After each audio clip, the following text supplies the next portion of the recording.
Aaron, welcome to 10% True. It's really great to see you. Thank you.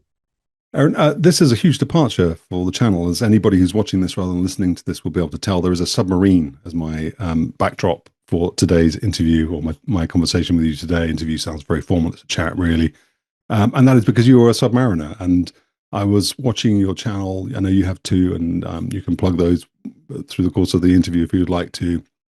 I was watching you demonstrate or go through a new submarine warfare simulation, like the submarine version of DCS, which most of my viewers will be very aware of.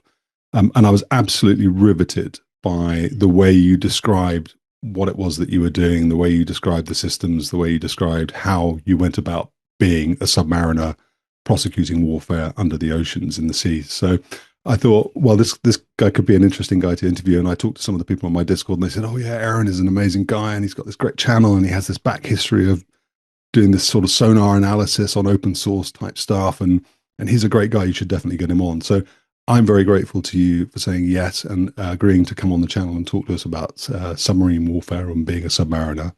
I did say to you before we hit record, I generally don't have like a huge list of canned questions, but there are some themes I definitely want to explore with you. I'd like to understand how you became a submariner and what the process is of being trained. I know you're a sonarman, and maybe you'll explain Yeah. to us what that is all about. I really want to understand what submarine warfare is. I know about air warfare in that domain, but what happens under the seas and how you go about doing your business in the submarine is an area of interest to me. And then the human aspect as well. What's it like being in a submarine? What are the challenges of being in a tube for all that period of time, and how do you deal with things like claustrophobia and that kind of stuff? So it's definitely going to be a submarine 101 type conversation. I hope I don't ask you any stupid questions. And there's one thing, if I don't ask you, please remind me to ask you UAPs, underwater UAPs. That's something I've read about. One of the things I talk to guys who see UAPs, Air Force pilots who have seen UAPs go into the sea. So Yeah. it would be interesting if you have any underwater experience of that or any ideas about it. Be cool to explore that with you as well. So anyway, that is enough talking for me. Thank you once again for coming on. Tell us a bit about yourself. How did you end up in the Navy being in submarines? Well, for me, it began all the way back in high school. I went into high school in the 80s during the Cold War, kind of the conclusion of the Cold War. Yet we didn't know at the time that it was going to end like that. So we're ratcheting up all these tensions, and I'm reading these military techno thrillers, one by a popular author called Tom Clancy. And he wrote a book in the 80s called Hunt for Red October that was very popular. And I read that when it was recommended to me by a friend at school. And man, I blew through that book in a couple of days. It was so good. And really think that was the beginning of my, interest in submarines. And then he came out with a second book a few years later called Red Storm Rising, which was much larger and had much more action in it and a lot of submarine action. And that was kind of my initial desire to not just join the Navy, but join the Navy and volunteer for submarines and see if I could make it into that core group of people. So, So that's kind of how it started. how old would you have been at that point then? I read those books when I was 15 and 16, maybe 17 for the Red Storm Rising, because it was a little bit later when it came out. But prime years for trying to figure out what am I going to do with my life, as every teenager does go through those decisions in their high school years. And those two books hit me back to back at just that time. And it really kind of shaped my course looking forward. So did So, you so that's how it all started. and did you go to college then? Did you do ROTC or some kind of I scholarship? I did. Yeah, initially I wasn't that great of a student in high school, to be honest with you, but I did have a Pell Grant to go to college at the local community college, and that did not work out. I continued to not be a good student in college, and so I quickly decided before they kicked me out of college, I would go talk to a recruiting office and see if I could get a career started at the enlisted level and maybe revisit college along the way. And this is kind of a key thing with me is my entire Navy career, I took as many college courses as I could, as often as I could, and I graduated with so many credits. It was pretty, it was intense. It was a lot. Yeah. So that's how we got out of high school and we got into a little bit of college. I had less than 1 year. It was like a semester I'd completed, and then second semester we started, and that's when I talked to the recruiter. And then I ended up going to boot camp in 1990 for the U.S. Navy. And at that time, I knew that I was already going to go right into submarines. I had that in my enlistment contract, is that I would go from boot camp to sub school if I did not get washed out for medical reasons or disciplinary. That's always a caveat. Then I would go on to Sonar School, and then the same caveats there. No discipline issues. If I don't get washed out academically, then I'll become a sonar tech, and that would complete my first phase of my enlistment contract. So when I went to boot camp, I already had a pretty good plan of where I was going to go as long as I met the minimum requirements. And that's how that started there. From boot camp, you go into sub school, and that's really kind of interesting because that's where a lot of people will be washed out for like medical reasons. And it's not a high washout rate because there's a lot of medical exemptions. Like if you are, I don't know if claustrophobic qualifies, but if you are a little nervous about being claustrophobic, they can work with you on that. The big thing really, especially when I was in, is the drug screening. The drug screening wiped out a lot of people coming from the 70s and 80s, as you might imagine. And then, but the rest of us got through pretty clean and went right on into Sonar A School, which is after sub school. And that's where you put the headphones on at your desk and you listen to recordings. Back then it was on a reel-to-reel, which was kind of crazy, but the quality is surprisingly good for, an 18 channel or an 8-channel reel-to-reel tape. And that was a bit of a challenge because you're not used to listening to what sounds like static or white noise. But in that white noise, there are rhythms and signatures that you eventually begin to identify naturally the more times you're exposed to them. And those rhythms are the engines and the fans and the motors that are running in this background white noise wave that's coming at you. And so the Sonar A School was really, really fun. And it was kind of short. It was only like 6 or 8 weeks. It wasn't that long, but a surprising number of people got washed out of A School as well. And that was not for medical because that happened during sub school. This was academic. They just couldn't hear the engines as clear as they needed to and identify them without a computer. Back then it was headphones only and a stopwatch. And we had to write down the screw blade, how many shafts, how many blades on each shaft. And is it a diesel or is it a turbine that's turning the propulsion system? And you can tell all of that quite clearly after you're trained as to what type of propulsion it is. Nowadays, I'm sure the standards are different. I'm sure machines are much more involved.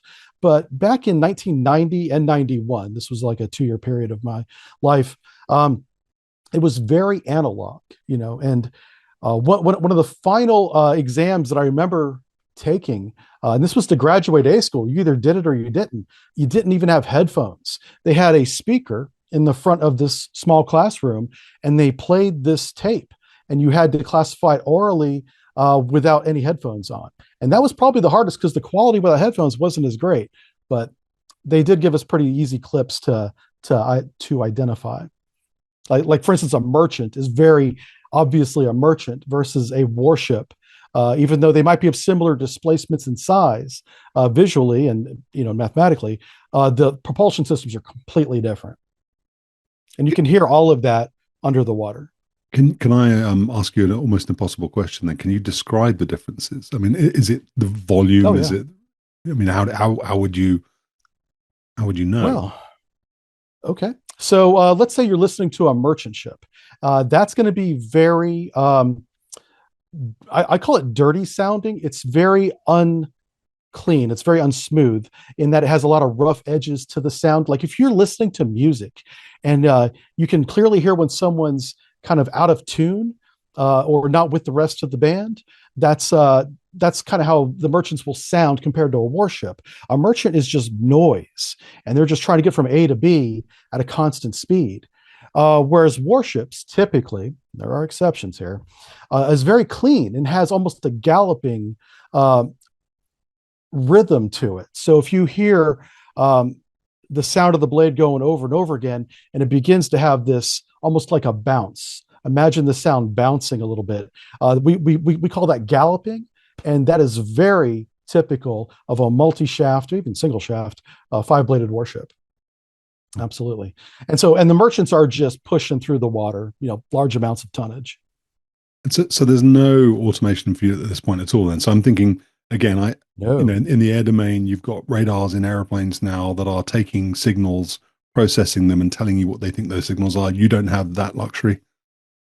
Well, we don't have that luxury in A school. Whenever we get towards the end of A school, so I guess right before graduation, we get into what's called LOFARgram analysis. And LOFARgram is where you get to sit in front of the computer and watch the waterfall of narrowband lines come down and line those up. So that is on a machine at that point, but you're still wearing headphones, listening to it as you're looking at it. But they teach you to do it with headphones first. That's how they started. So I kind of respect that. I hope it's still that way, just for the identifying who has the talent before they get into the machines. But I also respect if they don't do it, in that they need to. We have so many more tools now, like we were talking about before we started, with AI and all these other measuring tools, that harmonic cursors and stuff that we had bare bones back in the 90s. They do so much more of the math for you now. It would make sense to train the students to use the tools instead of depending on their hearing, although I'll always be an advocate for wearing your headphones. Did it come naturally to you, Aaron? Were you able to do this stuff comfortably? Was there a period of discomfort while you were learning it? I was extremely nervous going from sub school, flying across the country to San Diego to go to A school, is where we did it back then for submarines and surface sonarmen. We had two different classes, but we were in the same building back then. I'm told that that's not the case anymore. But I was very nervous because I did not know. I had no idea. I just know I wanted to do it. And if I didn't do it, I saw what happened to the people that got washed out.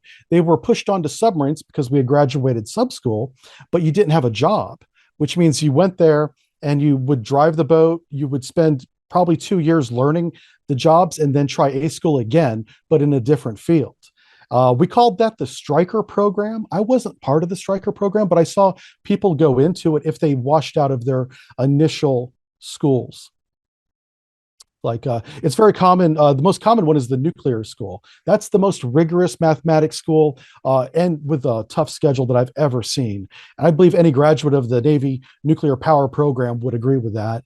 And the people that wash out of that school, a lot of times will just go to machinist mate school, which is the non-nuclear mechanics school. And those guys I have a ton of respect for, as they take care of almost everything mechanical on the submarine, which is most of the submarine.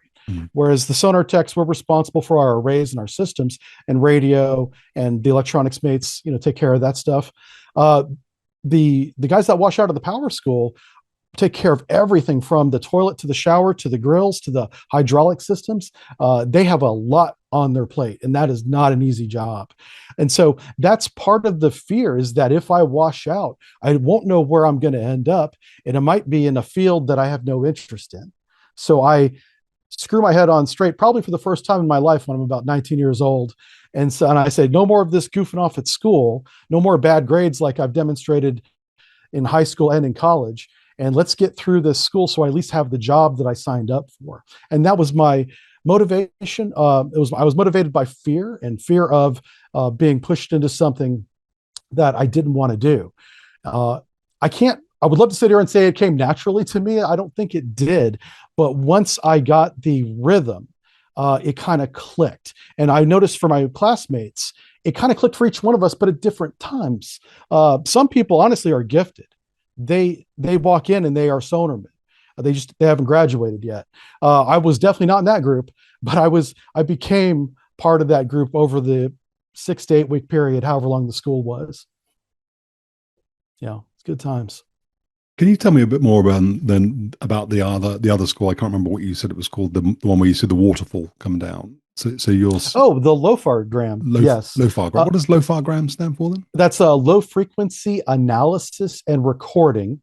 So it's an anagram of those words, called LOFAR, and it is a key aspect in sonar in general. We have the broadband display that shows us, again, waterfalling top to bottom, like you see in the movies. and you can see context coming down on that display quite broadly and brightly, and you simply listen to them. But with LOFAR, it's much more of a finesse. You analyze the broadband noise, and you have the system, the sonar system, break down each bearing by frequency. So whenever we look at the broadband, we say, boy, that sounds like a merchant. The LOFARgram will tell us how fast that diesel's going, how many screw blades he has. If you go into another version of LOFAR called Demon, and those things will work together to give us an idea of not just, hey, this is a merchant transiting the Atlantic Ocean. This is a merchant running at 1600 RPM of his diesel, turning a 4-bladed shaft at about 15 knots. And those extra details are kind of nice to have. And it also reassures us that our initial classification of it not being a warship and not a threat is also correct, because we have this very specific narrowband information identifying it's a civilian engine pushing what is commonly a civilian propeller and probably not a warship. Sonar is all about putting the pieces together of a puzzle that completes a picture of what a contact is. And that contact goes into the piece of the larger picture, which is another puzzle that the wardroom and the approach officer has to put together. So we add the sonar piece to that, and through multiple contacts, we can put a picture around the submarine of what's happening in real time in the real world outside the hull, where no one else can see except sonar. So it's really important that we don't get things wrong. There's a lot of pressure in making sure that that doesn't happen. And that's why we have like 4 to 5 watchstanders, each with assigned duties, but also double checking each other and making sure that nothing, egregious gets through, which can happen sometimes. You can actually, I've seen this before, where you'll listen to whales. Whales are always out there singing. They're probably the happiest mammals in the ocean besides submariners. And they're always talking or, migrating and doing their thing. And out of those whales, sometimes you'll hear a tonal that doesn't have a diesel engine, but it has a little bit of a steam ring to it because it's a submarine. Now, there's still a whale out there, but there's also a submarine. And you'll hear the whale long before you hear the sub. And so when you hear something you've already identified as not a threat, you still monitor it, because it may not be the only thing in that direction. Wow. I'm jumping ahead, but you mentioned it. So how did you feel the first time that actually happened to you? How did you feel the first time you detected another submarine underwater? Oh, wow. So I was surprised. I didn't expect it to happen, even though I knew it could. I was very junior, and so I was embarrassed, but I did not hesitate to point out what we were seeing on narrowband. And luckily, I had a good team with me. I was not the senior man on watch, so I was just one of 5, right? And the senior man, he obviously was surprised too, but he dealt with it and passed it to the officer of the deck immediately. And then we took our initial actions because it was peacetime. And one of the biggest things you don't want to do is, absolutely, above all, do not get counter detected, and then don't collide with them. And then while you're doing that, also don't hit anything else, So if you're in a busy environment, especially if it's shallow water where hitting the bottom is a possibility, you got to be careful where you do and how you react to that. And what's interesting is when things like that happen and we do our initial actions, I always love to see if the other submarine reacted at all. And I can tell you in the instance of that instance, he did not. So that was pretty neat. That was pretty good for us. We got him first, which is a win in my book. Again, peacetime, so it doesn't matter, but it's always a good confidence booster the first time that happens to you and you see the other target not even react in any way. We're going to, or you are going to, stay on the right side of classification through this conversation. There are some things you're not going to talk about. There are some things that you are. I'm just going to ask questions and you can tell me the things you can answer. So in that kind of situation, and I'm jumping ahead into what submarine warfare is. Do you guys have a big playbook of tactics? Then I'm not asking what they are, but do you have? So the Air Force has tactics manuals, big thick manuals that say, okay, for all the things that could happen, you meet 2 other adversaries, do this. You meet 4 other adversaries, do that. If you want to employ this weapon, do that. It's a big thick playbook that tells them what to do. Does the same exist for submariners? Yes, we have multiple books. As I imagine your Air Force does too. We have tactical use of the ocean from the sonar perspective, but we also have a lot of employment manuals. So, in order to take advantage of tactical use of the ocean, and with the tools we have, say whether those tools are in radio or in the torpedo room, we have specific things we need to do for that. In terms of tactics with sonar, there are specific maneuvers that we are required to do to optimize our data collection from whatever we're trying to record. There's lots of different ways to do things, and some of them will not give you the data that you want. And a lot of the data that we get when something interesting like our example happens, that stuff goes right to the Office of Naval Intelligence as soon as you can get it off the sub in terms of recordings and logs, things like that. So you want to make sure that as this is being scrutinized by people you will never meet, you're looking professional and you're following the guidance. I believe that's the keyword tricky phrase that everyone, at least in the submarine force, is always reinforcing is formal communication. So there's no using of first names. All communication is in accordance with the ICC manual, which is the internal communications book. And the response you do is always in accordance with either the employment manual or tactical use of the ocean or some other reference. It is all there. It's very formal and it is all written out. It's just across multiple texts. How long does it take you to learn that then? So if you go from your training and you're now using multiple bands, you're looking at the waterfall, you're understanding how to discriminate one type of warship, let's say, from another, you've got to a point where I suppose you're not far off being ready to go to sea. How is learning all these tactics, is understanding all this stuff part of that preparation process, or is there an acceptance that it's going to take you time and several seagoing events or whatever it's called to make that happen? That's a great question. So, and this is really important for everyone to understand is when you graduate A school and then C school, which is like a follow-on school, some of us get, just because we're classroom trained, we have no experience. And we are taught some tactics, some generic, don't run into the other guy tactics. Also being able to transition from deep to shallow and back again without hitting somebody. But that's about the scope of your basic sonar training. And some people coming out of the sonar schools to my boats struggled with some of those concepts, and that's not a dig on them. It's just some of these are very complicated, and it's also not that reinforced in that you have to be able to do the job first. That's what's important in these basic schools. And then once you're in the fleet and you have access to all those tactical manuals, those are all kept in a safe in sonar, in the wardroom. The captain and XO has their own copies. And we work very closely with the officers because they're responsible for giving the order and performing those tactics that we're responsible for recommending them. So, and if we recommend something that's not correct, they need to know that, and vice versa. If they begin to do something that's not correct, we are empowered and encouraged to actually step in and very professionally remind them of what the employment manual says. And then honestly, guidance is also just guidance. There are exceptions, but man, if you're going to deviate from guidance, you had better be right, and then you would better have the blessing of like the captain.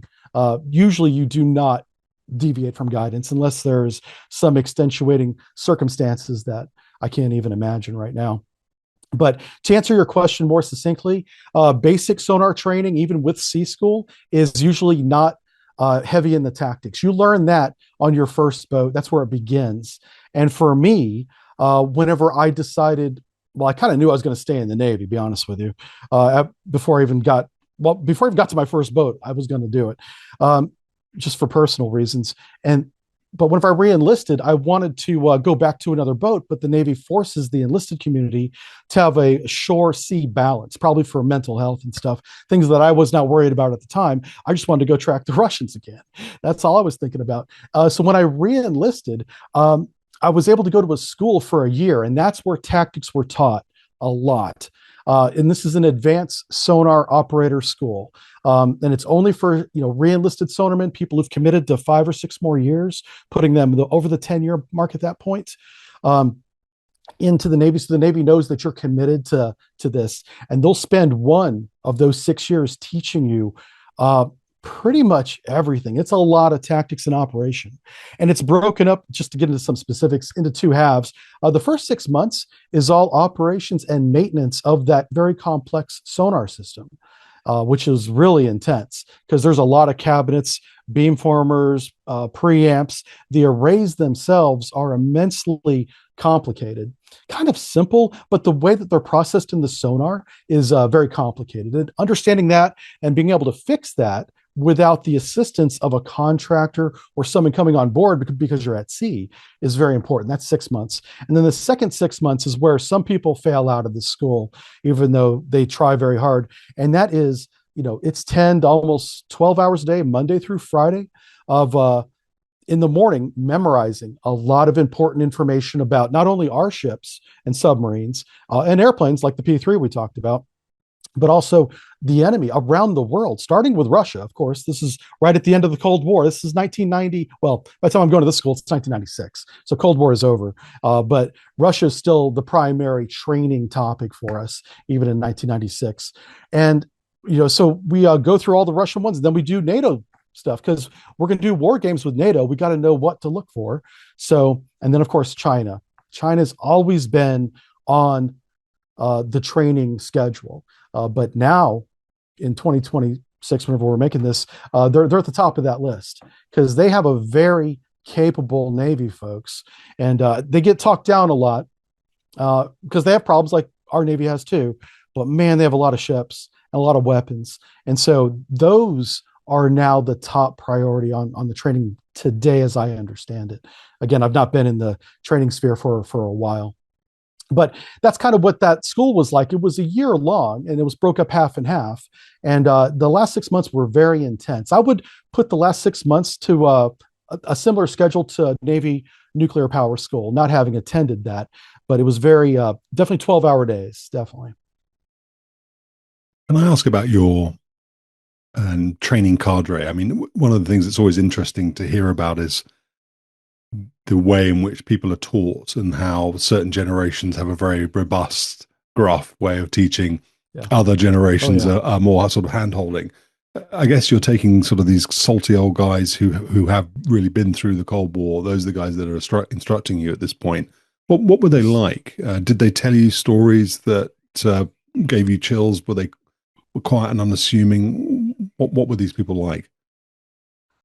Well, the cadre of senior enlisted that trained me in both A School and then that follow-on school some 4 or 5 years later, there was a wide variety of personalities. You'd be surprised at how normal submariners appear, but whenever you get to know them, they have such intense experiences. You're like, how could you possibly be just walking around, casually when you did something as amazing as that, right? Now, as the name of your podcast, only 10% of that may be true. It's still a very intense experience, even if the details are not 100%. Just doing something as intense as what they do, and then years later, training students like me at the time in how to do it again, but in now this environment with these new tools, is very interesting and captivating, and it kept my attention, probably helping me to graduate, being inspired by those experiences that they had, knowing that, if I just stayed focused and graduated, I could possibly get back on a boat and do what I did on my first submarine again. And so there, again, a wide variety of people, from the very quiet, unassuming person that you would never suspect would ever have been involved in anything national security related in terms of, the United States and Russia in the Cold War. And there's the bombastic ones who love to tell you about their stories. If anyone who will listen, he'll definitely tell you how to cook out or whatever. And so, yeah, you have both. And both are very interesting. I appreciated everybody who taught me how to operate and perform the sonar to the level that I do. And then that was a good foundation for me to move forward in my career and just get better and better. And it also motivated me to grab the younger sonarmen, not physically, but bring them with me and be like, we're learning this today, whether it was maintenance or it was a tactic or how to exploit certain behaviors and frequencies. And I made sure, even if they were not going to re-enlist, as long as they were my sonarmen, they were going to learn how to do it. And I was very successful in that. And I have to credit the people who taught me, both calmly and very intensely, because you kind of need both tools in your tool chest, depending on the student, to get them motivated enough to remember the important bits that you're teaching them. And I certainly remember what I was taught, probably because of the diversity of instructors, and that coalesced into me, which is why I can teach someone calmly if that's what they need. I can also get excited, which I find a lot of fun. And that's what I think you see a little bit of on the live streams and stuff. That's me kind of letting loose a little bit. Whereas in real life, in professional life, I'm not quite that carefree. So it's a good release for me to have both YouTube channels where I'm professional on one and a little wild on the other one. What are your channels called? Let's just get that out there so that people know. Oh, sure. The first one with all the naval lectures, the professional one is SubBrief. That's on YouTube. And then you can find the links to everything else on subbrief.com. We put our own website that has it's just a landing page with all the links on it. But the one that's fun is Sonar and Steel, which is the live streaming. And I take those live streams and I edit them into little episodes on Jive Turkey, which is, or Jive Turkey Live is what YouTube has named it, because there's a bunch of Jive Turkey channels out there. So Jive Turkey Live is the edited episodes. And that's just me having fun and also teaching a little bit, especially with this new Modern Naval Warfare sim that came out that you were referencing earlier. There's a lot of tools in that sim that are accurate. And I really enjoy reminiscing, oh, I remember that, and then just talking about it for as long as the stream lasts, hours. It's a really good walk down memory lane with me. And then I realize, and this happens all the time, it's still happening whenever I do it this week. I still recognize, oh, that tool that I'm about to talk about isn't in the sim, probably because it's still sensitive. So let's not talk about that tool, but let's talk about these other tools that are right in front of me. And I try to limit myself that I don't go beyond that, because it's clear that they have everything on the screen. It just doesn't function, And so you always want to, at least I always want to make sure that it works before I talk about it. We almost went over LPI on radar and have radar on a submarine with an LPI capability I didn't know was public, but it's in that game. And that kind of blew me away. Now, I'm not a radio man or a radar expert by any means, but that did kind of surprise me. I knew that we had it, of course, but I didn't know that was public, I think that I think it's the Steel, maybe it's the Jive Turkey one that I've been watching. I can't remember which one I've been watching, but I said to you before we hit record, you're responsible for me losing hours and hours and hours over the last few weeks, because I watch your live stream and I'm just glued to it, because you do have this enthusiasm and this passion, and you're charismatic. So you combine all of these attributes, knowledge, breadth of knowledge, wisdom, charisma, all those things, and it's very, very difficult to turn it off and to not watch it.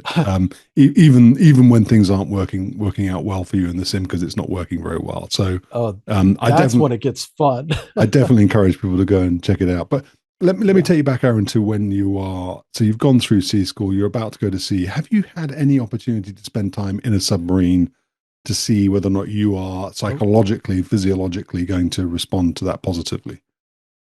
No. So I'd been in the Navy for almost 2 years without stepping foot on my first submarine. And that was very concerning to me, having gone through all this training, including submarine basic training. And I did not know what it was going to be like.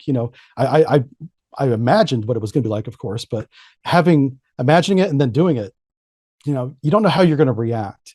And if it's if it's a mental breakdown that I unfortunately did see happen to one person once, it's terrifying, and you feel so bad for them because there's nothing you can do about it in the moment. Of course, you're going to take immediate actions to help them, but you really don't know until you're there. They do a very good job of screening at sub school. I have to credit the sub school. The whole training pipeline is amazing, and they're very thorough, both medically, psychologically, and then academically. You have to be all three, and meet, the baseline. And if you're above it, that's great, but you got to got to meet the baseline. But occasionally something will happen where when the person actually does go underway, submerge for the first time, and you can hear from inside the sub the air escaping those ballast tanks forward and aft, depending on where you are standing in the sub, that can be terrifying. And that's where I saw the person who I witnessed just break down. And I happened to be in the same space as him, and I felt terrible for him. But we also surfaced right away and got him off immediately. So that's his happy ending to that. That was the end of his time underway. I don't know what he's doing today, but I hope he's okay. Wow. He probably has a story to tell too, because I'm sure from his perspective, it must have been terrifying, because it's not normal to be in a vessel that is, we say submerging, but we all know it's sinking. We just don't call it that. We call it submerging, just to keep our morale up a little bit. Yeah. Can you describe then what it's like inside the submarine? Is it spacious? The only submarine I've ever been on is, I think, in San Francisco, somewhere at the docks in San Francisco, and it's the one that has a big sort of hangar on the top of it for launching some kind of nuclear missile. And I walked through that, and it's exactly what I'd imagine from watching Das Boot, which is all pipes, and I think in fact at one point you walk along, there's some pipes, and then there's a toilet basin. Just slap bang in the middle of the submarine. It's not in a cabin. And it might have a curtain instead of a door. Right? Well, that was obviously the intent. You just had a curtain. Anyway, but it's exactly what you imagine. But then when I watch you on the Modern Naval Warfare simulation, it looks like it's panel lined. It looks more hospitable. So could you describe what your experiences were like? Sure. And I should let everyone know I was on the 688 Flight 1, Flight 2, and on the Ohio class. So those are my experiences, no other classes of submarines. So it is very cramped, as you might imagine, and it's full of cabinets and gear. When I say a cabinet, it is a 5 to 6 foot tall, heavy metal that is full of circuit cards, and we call those cabinets. And for the sonar system, for example, we'll have the entire bow, upper level, is sonar and fire control computers together. And there's a lot more sonar computers than there are fire control in terms of processors, beamformers, amplifiers. Like the whole port side on the 688 essentially is the active amplifiers. We pump a lot of power into the water whenever we fire those babies up, which is a lot of fun, by the way. I really enjoy that. But in terms of describing it, the space that you have to walk through between the cabinets is not wide enough for your shoulders. You have to be a little canted, a little sideways to walk down the both port and starboard side of what's called the Combat Systems Equipment Space, or CSES. This is the space I'm specifically thinking of as I describe this to you. Now, in the overhead, you do have those pipes, hydraulic, high pressure air, some fluids of different types, whether it's oil or even fresh water. So you'll have a number of those in the overhead, and they will go into the outboards, but they become blocked. Your view becomes blocked by all the cabinets running the sonar system and fire control system that's up there. And then on the deck, you have a very hard off-white beige or dirty white tile that is all around the deck. So there's no comfort there. There's no cushioning of your feet at all. Later on in my career, I did see where they had some kind of rubber padding just for sound silencing as you're walking, right? Because you take every advantage you can get. And we did have eventually this blue rubber matting. I call it rubber. It wasn't actually rubber, but it was soft. And it was like walking on a foam almost. And so that's where you could, in an emergency, you could even run on that and it'd be kind of quiet, even in boots, if you were wearing boots, which underway, we wear trainers, you call them. We call them sneakers over here in the States, but trainers, yeah, just because they have a softer sole. So we were allowed to wear, our uniforms and then trainers, which looks ridiculous, but it was much quieter. So that was authorized. Yeah. But so it is cramped as you imagine. The pipes, at least in the sonar world, are less visible because they're mostly on the outboard, but you see them in the overhead a lot. If you ever go down to the lower level of any submarine you get to tour on, you'll see much more of those pipes, because down there is usually where a lot of systems are connecting across the boat. And living spaces? Living spaces are cramped. On the 688, we had several berthing areas that were 3 bunks high and barely 6 feet long. Like, I'm a 6 foot tall person, and I had to bend my knees a little bit laying in the bed. So it might be 6 feet and 1 inch, but it doesn't feel like it. It's also very narrow. So, with a person that has wide shoulders, if you're laying on your back, your left arm is hanging out of the rack. So you got to kind of like learn to sleep on your side. I learned to hook my left arm into the laundry bag, which doesn't smell good, but nothing smells good on a submarine, just to keep me from rolling out, because I could not lay flat. There was shoulder to shoulder. I was just too wide of a person. And then tall people on a sub. I don't know why they volunteer for it, but we had a couple tall guys during my career, and they had a miserable time sleeping, but they love being submariners. And what's funny is every one of them was very good at it. So they paid the price in the rack, not sleeping well, I'm sure, or waking up cramped, and always walking around kind of ducked down so you didn't hit your head. Hitting your head on those pipes and the lights and the things that hold them together, the brackets. I mean, obviously, it will gash your head immediately. So you always learn to walk with a crouch. Even not tall people. So that's kind of what it's like inside. It's very tight. And you share that berthing space. Then, what are the shift patterns that you work to? Yep. So, well, whenever I was in, we had a 3-watch rotation. So each watch was 6 hours, so an 18-hour rotation. And we would, the senior guys would have their own rack. The younger guys would share 2 racks. So during their 12 hours of that 18 hours off, one of the 2 racks was always available for those 12 hours. So we would rotate guys, 3 or more guys to 2 racks. And so on one, if you're a junior sonarman or junior submariner, on your off watch time, you're sleeping in rack 1, which is maybe the middle rack. But the next time you're off watch, someone's in that rack and you got to sleep on the other one. And you kind of toggle in between. So 3 guys to 2 racks. We call that hot bunking. It's not good. It's not hygienic at all, but it was just a limitation we had. We had more watch standers and more people than they had engineered rack space for or berthing space for. And that was a known issue. And so that's how we dealt with it, because it was the most practical answer, despite all of the downside of it in terms of like low morale. And nobody wants to crawl into a bunk that's still warm from the previous person. That's quite literally quite disgusting, but it's what we had to do. Now, but that's the rotation. Now, you might think there's 24 hours in a day. How does an 18-hour rotation work? And well, we just do an extra 6-hour shift for every day, but that means there's a good rotation for us as enlisted, and that one watch is in the morning. So we've had breakfast and lunch. One watch is in the evening. We have dinner, and then mid-rats, which is like a midnight snack meal. So the officer wardroom, they always have a 24-hour rotation. The morning watch officer of the deck driving the boat around is always that same guy. And same with the evening watch. And they just rotate that around. Whereas the enlisted community, they have a different set of watch standards every 3 watches. Do you have to be, I think, interesting. Do you have to be quiet when you're on the boat? I mean, you talked about wearing shoes and the rubber mats and stuff. Can you talk at a normal volume? Oh, yeah.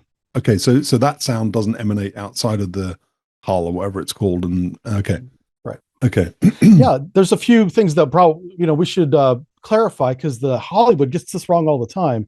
There's no singing that's going to be audible outside the submarine. There's no yelling or screaming, or in Down Periscope they have this famous scene where they're singing Louie Louie, trying to act like they're a trawler instead of a submarine. That's ridiculous.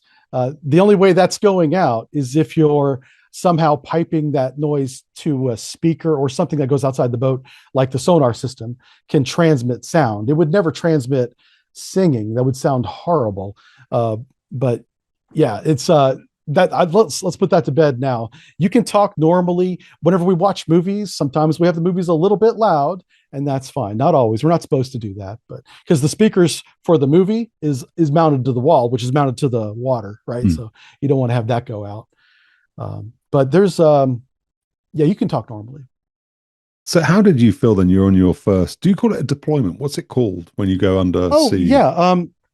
Well, a deployment is a specific set of, a specific time away from port where you have goals and objectives that I commonly refer to as missions. You can do more than one mission during one deployment. And you do a lot of underways in and out of port between deployments. So going underway is just what we called it. If we were going on deployment, we knew that one, we were going to be going underway a lot for certification and training, also proving to squadron, because every submarine is part of a submarine squadron.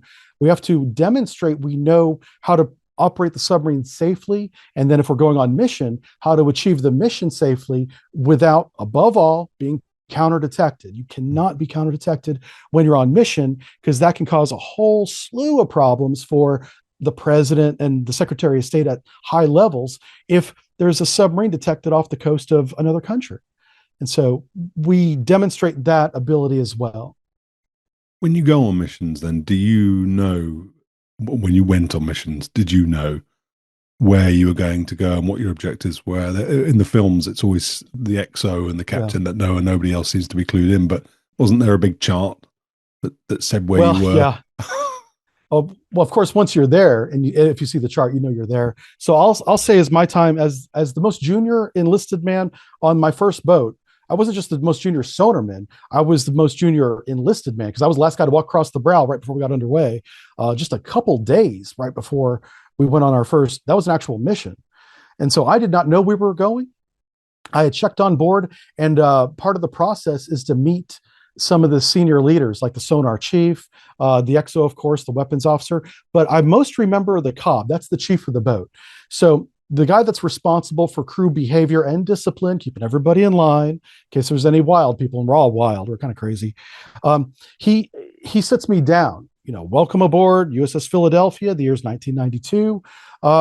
We're about to go do the best mission of your life. You're not going to believe. He called it a sonarman's wet dream, if you will pardon the language here. And I was like, this sounds amazing. What are we doing? But we were never told what we were doing until we were almost there doing it. So underway, already for a week underway before we were getting briefs. But here's how it actually works with when you're not the most junior sonarman. Sonar, we're in a unique position in that we have to prepare for where we're going before we leave. Back in 1992, just to use that example, obviously I was junior back then, but we didn't have the internet. I mean, obviously the colleges had it at some level. Military had internet type communication, but it wasn't broad like today.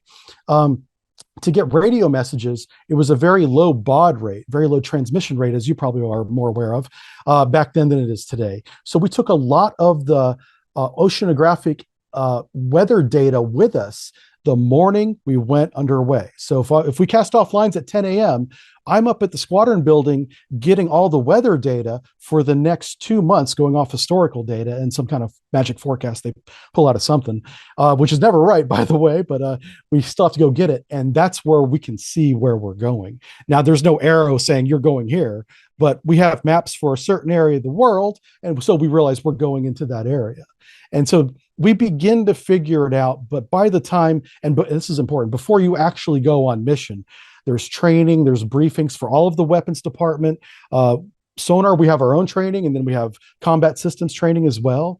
And so because it takes a week or more to get to wherever we're going, depending on what the mission is, we'll have more than one training talking about the mission we're about to go do. And that's really when the enlisted figure it out. Now, the way that works is that if you work in the engine room as the nuke, those guys that are very smart with math and make the tea kettle, make the steam to turn the propeller and make clean water for the sonarman, which is very important to us, they should hypothetically never know, but of course they always do. And it's not like anyone goes out of their way to tell them. It's just you're in this very small space and there's 130 of us. And so somehow word just gets out, and it's never direct. It's just somebody overhears something from an operational space that does get repeated. Half the times it's not right, but it begins the ball rolling on people understanding, oh, we're off the coast of somewhere unique and special. And that is kind of important because you do want those watchstanders in the engine room to realize we're not off the coast of the Bahamas here, folks. We've got to be careful. And that's how they operate all the time. But it's also important that they realize the time is now, so don't mess that up, right? I've been told recently that there is a briefing given to the entire crew now. That was not a thing on my first deployment anyway, but I guess maybe there is, to keep rumors and speculation from happening. The crew does get a brief at some point. Again, past my time. Can you talk us through that first underway than that first mission? I mean, obviously well, Yeah. you probably can't say what it was and where you went, but Nope. can you talk us through the flow in terms of your experience of it? As the junior sonar guy, the junior enlisted guy, Yeah. was there a lot of hand holding? Are you Oh expected to no. take your initiative? How's it work? Because this was the show, this was not training or getting ready. There was absolutely no hand holding. If anything, everybody was so focused on what they had to do. We each had assigned roles in battle stations, fire control tracking party, all these different watch stations that we man besides the normal watch station, the three watch rotation I told you about. Everyone was focused on getting ready for the mission. So I was like a sponge, absorbing as much as I could, trying to keep up with everyone who had done this before. Now, not everybody had done it before, but most people had. And um, something horrible had just happened right before our mission. And I don't know if people know this, but oh my God, the Baton Rouge was struck by a Russian submarine while she was at periscope depth. Neither submarine saw each other, and that had just occurred. And what happened just about 45 days before that, at the end of 1991, was the formal collapse of the Soviet Union. So Russia, what is now Russia, was the Soviet Union. With the stroke of a pen, I believe it was actually Christmas Day, they dissolved the government and it went into this period of unrest. I remember it being called the Confederation of Independent States for a while. I remember a leader called Boris Yeltsin. This may ring bells with some people.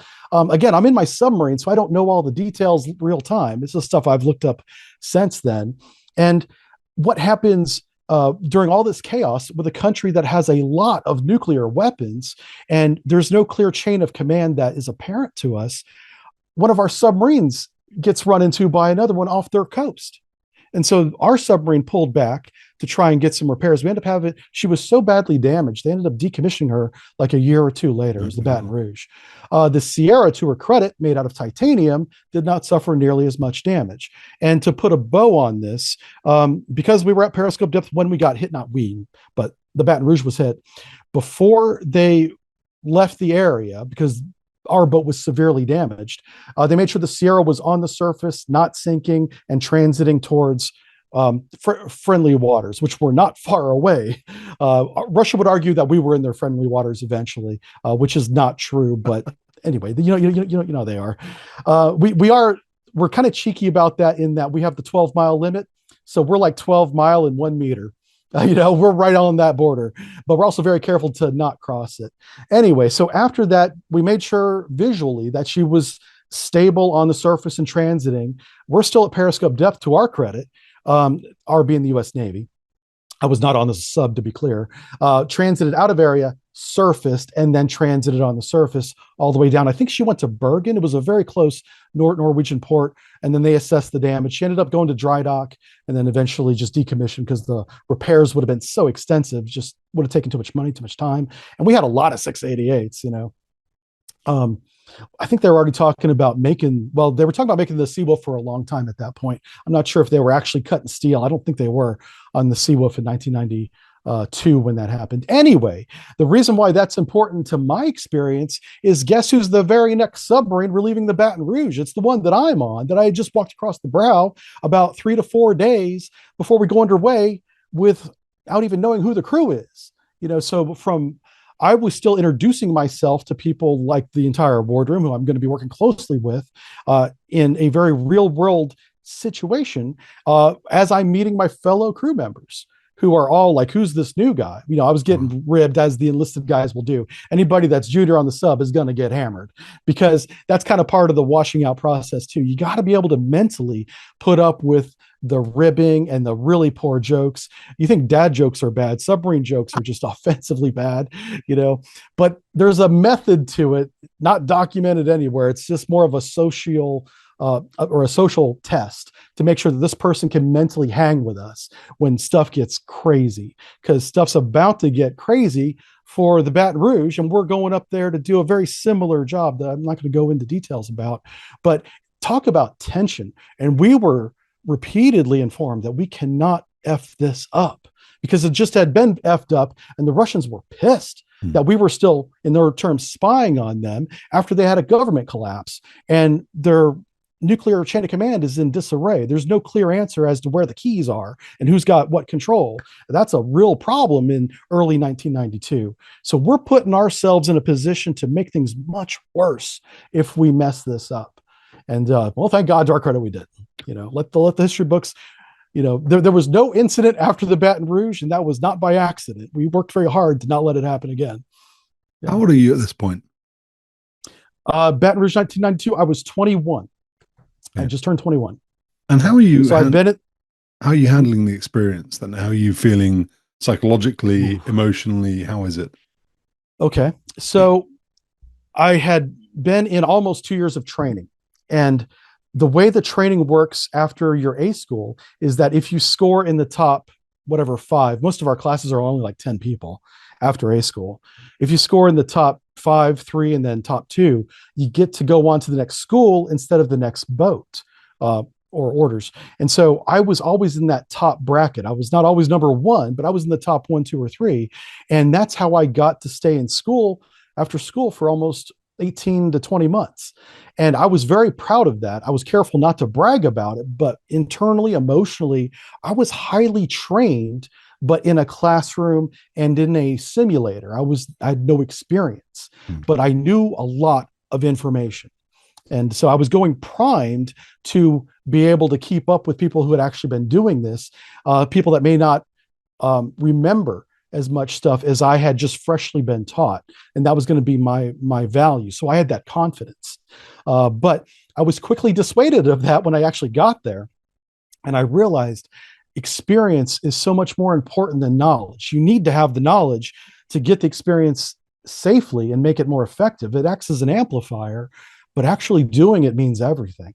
And doing it well means much more than obviously not. And so I had confidence. It wavered a lot at times. I struggled with the social game. I was early on. I was all the A gangers, which are the mechanics, the non-nuclear one. They're the antithesis of a sonarman. So our two divisions are always going at each other. And I was the fresh meat on the boat as a sonarman. So A gang was having their way with me when I wasn't on watch. And as you qualify in submarines, which is a 9 to 12 month period, which is still going on, still required during these missions, even though obviously there's times when you're on watch so much you just can't. But you have to take that into account. You have to get ahead before then. That's what you're told, so that you don't fall behind. And that's enforced. If you go over the 12-month mark without getting qualified submarines wearing dolphins, you get washed out unless you get a waiver or some kind of exemption. And I've seen people not make it in terms of not getting the dolphins in time. I believe the one example that I'm thinking of now that we're talking about that topic is he went to another submarine where he did get his dolphins, and I don't know what else was going on there, but it might have been something with the command. But so my confidence was tested and shaken by my fellow crew members who are putting me through the ringer, if you will, socially, as if we're doing training off the coast of Bahamas. And I don't know how much they understand, being the mechanic and not in the tactics team, of what we're really doing. I'm like, lay off, but I can't say that because it's really intense for me on watch. And I just need to chill for a second, and there's no chill when you're not qualified with dolphins. Once you have the dolphins on your uniform, which I imagine must be like wings in other branches, you've proven yourself at that point. And you still get ribbed. It's still fun. We still do it, but it's more professional and understood. Whereas the people that are not wearing the dolphins and are on board, we're making sure that they're cut out to do this. Wow. I don't know if I answered your question, but we went on a journey there. Yeah, you did. You did. This is brilliant. Okay. I'm really enjoying the conversation. Don't stop what you're doing. I had an obvious question. Well, it's obvious to me at least, which was when you're doing your 6-hour shift then, and you're looking at this waterfall display, and hopefully I can put some picture on the screen for anybody who's not familiar with it. But is that 6 hours of just looking at that screen? Do you go off after 20 minutes and rest your eyes or something? I think about air traffic controllers, they get breaks. Yes. safety critical for them, but safety critical for you because if you miss an enemy Yeah. contact, that's Yeah. that's bad news or something it's going to bump Every into. investigation begins and ends in sonar is what we tell each other, because sonar is always the first to not know something, and then we're in the wardroom with everybody else who's in trouble. So the way it works, I said there was like 5 watchstanders. So, and this is different on the Virginia class as I understand it, but back in my day, if I could say that, we had 4 stacks, each with a man on it or woman, and then one man behind him as the supervisor watching all 4 stacks. And there's more than 4 pieces of gear in sonar, by the way, but we have 4 operators on 4 stacks. And what we'll do is we're required to rotate them out every hour. So you usually sit an hour where you're watching that waterfall display with your headphones on, and then you'll go to the LOFAR display where you watch narrowband for an hour. And then there's an hour of taking paper logs where you don't have to have the headphones on, give your ears a break for an hour. That's hour 3 in my rotation here. And as the sonar supervisor, you're required to have at least one of the headphones on at all times. So one on, one off, so you can hear the announcements and conversation and control, and then also hear the actual contact all the time. Because just because the computer says it's a merchant and the operator has no idea what he's talking about, the sonar supervisor is the senior enlisted sonarman, that on watch anyway, that needs to confirm everything is accurate, going to the officers, going to the fire control system, where the officers are making the tactical picture. They're piecing it together there with that piece of software that's very complex. And I actually respect the hell out of all of our fire controlmen that work with the officers for putting that together, because it is a lot of data. Even after we consolidate it in sonar as much as we can, they still have their hands full out there with often limited, non-comprehensive data of, this guy's probably doing this, but we're not sure. And that all comes out of sonar. So that's why we rotate every hour, is because you do get fatigue, audio and visual, and it's exhausting. Also, it can be very relaxing. I should mention this. When it's not intense and there's not a lot of contacts, there's always, it seems, shrimp, dolphins, fish, whale song. There's always something pleasant to listen to, and that can lull you to sleep in a hurry. So do not let that happen either. You need to stay a little bit vigilant, even on the longest, most boring watches. And a lot of times before you go on watch, you've done maintenance, you've done training that we've talked about. We have long periods of cleaning the ship called field day, which is a funny name for something that's difficult to do. It's 4 to 5 hours of on your hands and knees scrubbing and stuff. And then you go on watch for 6 hours after that. That's where I paid a lot of attention to my operators when I was the supervisor, just to make sure that they were being rotated. We drank a lot of coffee. We actually had a coffee maker on my second submarine inside sonar. We wanted to make it a cappuccino machine. We could not fit that thing, although we did try. It was too big. We thought it would be pretty funny, but who knows how much noise that would have made too. They probably wouldn't let us operate it. But we did have a sonar or a coffee machine up there, and so one of the few spaces to have their own, because we drank so much of it. Wow. Yeah. So staying awake is important. It's exhausting, and we rotate every hour. 4 operators among 4 consoles. When we've been talking so far, there's been this idea of a singular contact, and I wondered if you're allowed to get into it. What is the difference then, or what is noteworthy then about going up against something higher in volume, a battle group or something like that? Would you still just say, okay, we're going to pick one thing, we're going to go and try and shoot a torpedo out or whatever, and then the rest we'll keep an eye on? Do now those 4 people at the consoles now have to each keep an eye on an equal number of things? If you're able to, can you describe a more complex situation? So the way we managed it back in my day is we had 2 broadband operators. And so the broadband operators would share the contact load between the 2 stacks. And those guys are handling every contact, 2 people.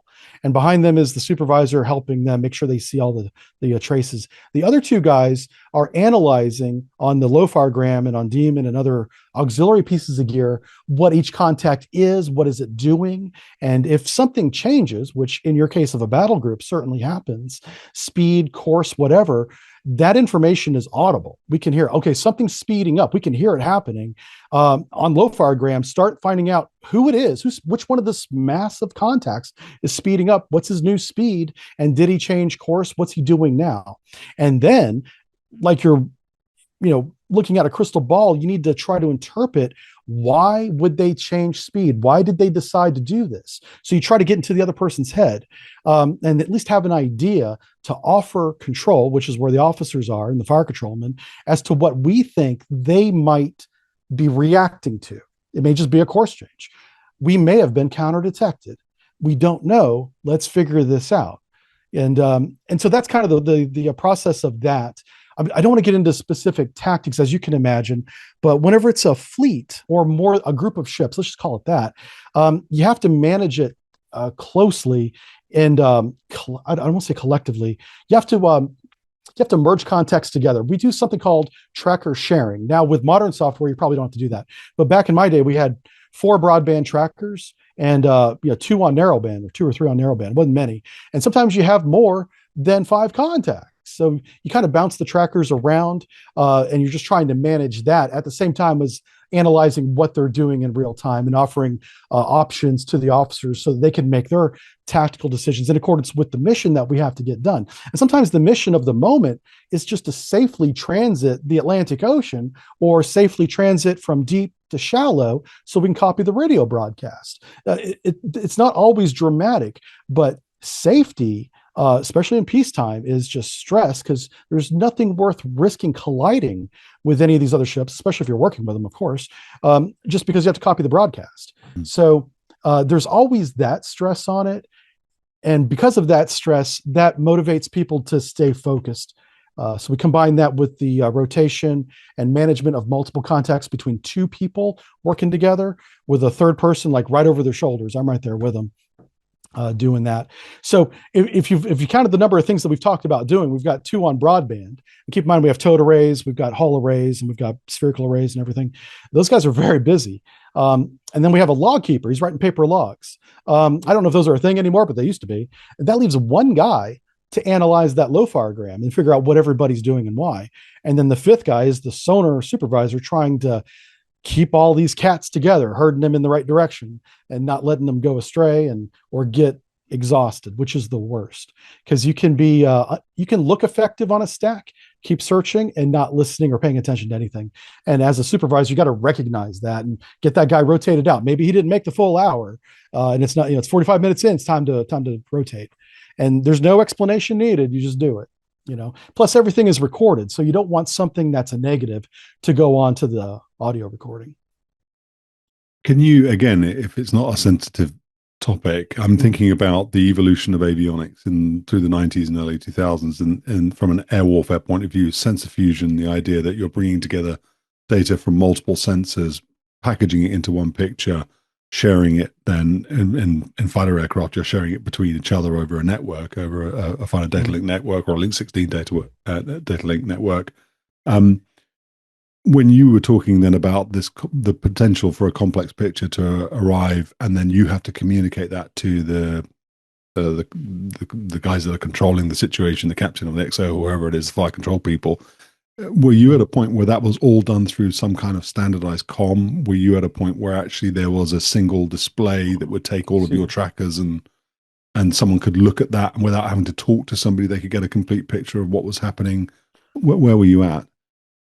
Yeah, there's a certain serendipity to that, and that by communicating with our formal comms that are all in that IC manual I told you about in the beginning, is we kind of convey that picture audibly, formally, the same way every time. If we gain a contact, the next thing we say is the array that it's on. Is it the sphere or the towed array? The next thing we say is what Sierra number it is, so that we know if it's an old one, we've regained them, or if it's a new one, a new number. And so it's the same beat by beat by beat. So someone who's exhausted, an officer that's been up for 24 hours and now has a 6-hour watch with this knucklehead, he knows what the next thing I'm going to say is. It requires less of his attention. It's less exhausting to listen to me for 6 hours over the microphone, because he knows what I'm going to say before I say it. That's really important. And we stress that a lot, submarine wide, really, but obviously in sonar, talking to the fire control team, control in general, sonar on modern subs is already in control. So you just speak and people are already there. but because it's that formalized, it becomes a little bit easier. Now, as for getting the picture together, the sonar supervisor is always encouraged at his discretion, which is one of the few things enlisted men get in the military, is to go to control with permission to leave sonar and explain the situation as I see it. And that was every single submarine I was on was always encouraged, because the officer of the deck, the fire controlman, and the sonar supervisor, the three of us, we're the three amigos, and we're the ones driving the boat. Although the officer is the one giving the orders and is responsible for the deck of the ship and the control of the con, he is getting his information from two other people. And if we are not on the same page as he is, that's a real issue. So I frequently, in high contact situations, whether it was a mission or not, just went out there and talked to him in a normal tone of voice, informally. This is what I think. It was often over the chart, so the QM was right there, quartermaster. And so everybody had the picture, and it was usually a discussion loud enough so that the control party, the people on the sticks driving the boat, could overhear us. That was intentional. And in control, we had a microphone hanging from the ceiling that repeated. It was just on an open mic, and it repeated everything said to the wardroom, the CO's stateroom, and the XO stateroom. I believe we could pipe it into like the chief's quarters too, just for different areas around the boat, so people could overhear what was being discussed. Because if there is a safety concern, again, this is peacetime for whenever I'm in, the captain would sometimes just come into control, or more likely the XO. So the captain didn't have to, would come to control and be like, is everything okay? And then we would brief him as well. And then we would make decisions on whether or not what we're performing, whatever that may be, is it the right time to do it? Is it safe to do? Is it going to get us detected? Because there's certain things we have to do to maintain the submarine that make noise. This is something that's not often discussed or thought about, but you're still operating a machine that needs to be maintained. And if you don't maintain it, we see what happens with the Russian Navy and the Chinese Navy to an extent. They do not remain silent, but there's also housekeeping evolutions. You've got 130 souls on board this submarine. They create waste. They need showers. The sonarmen, especially, that's what we're known for. We love showers. And so that requires water. Well, generating water can make noise, possibly. Also, discharging all the drain water that we waste in the shower, discharging that can make noise. That's a pump. That makes noise. And so when is the right time to do those types of things? Now, and I'm going to leave it at that, because that's a whole discussion, but it's also kind of above and beyond what we're really talking about. But that's the type of stuff that would go on. And it's not always about contacts and being overwhelmed. It's about, is it time to pump the water overboard? Are we putting ourselves at risk? Would you, so just as a final question on that, because and we'll leave it there, but would you generally have an idea ahead of time? Would you put that in a diary? So if you knew you were going on a mission, it was going to take you 3 or 4 days to get to an operational area, or whatever it was that you're going to go and have to do your thing. Would you say, well, last showers will be 2 days before we get there, and would you diarize it like that so everybody knew? Yeah, exactly. Whenever we were about to go on mission, we would always know beforehand, of course, days before, and we would let everybody know, hey, we're going to secure showers for 3 weeks. So get your shower in now and try not to get dirty for 3 weeks. And there's some benefits to that, is that because you don't want to get more dirty than you need to, you don't do any kind of engine maintenance, obviously, because when you're on mission, that makes noise. So all the egg gangers are having the best time of their life. They're like, for the first time, they actually have time to go watch the movie instead of overhear it down there in their machinery spaces. We're playing it too loud up there and laughing and having a good time. There's also no field day. I told you about the field day. Field day can actually be kind of noisy. So we don't do that, obviously, when we're trying to be super, super quiet. And it also goes in line with try not to exert yourself to creating a sweat or something, because it's going to be a while before you can wash it off. Now, food preparation. Those cooks have to take showers. It's required just so you don't get some kind of bacterial infection and ruin the crew. So those exceptions do occur. So you will occasionally hear the shower going, and all you can do is be like, wow, wish I was a cook, because then I wouldn't smell so bad. But everybody smells bad. The submarine itself smells bad. So there's a blessing in the human body where once odors get so strong, whether they're good or bad, after a certain amount of time passes, you just don't notice them anymore until you get some fresh air, and then you notice how bad it is. Yeah. So there is a little reprieve personally from that. But I'll tell you what, going 2 weeks even without a shower is pretty nasty. But it's just what we do, and it's not glamorous. I think what I want to stress here is that if you volunteer for this, be prepared for a little bit of hardship, socially, academically, psychologically, especially. Good grief! And then sometimes you don't get to take a bath for a while, and it's not all getting the medals at award ceremonies. That is just, if you do everything else correctly, sometimes that medal ceremony may happen in your career. What was the But there's a lot of longest? work to get to that point. What was the longest you were underway for in the submarine Yeah. without surfacing?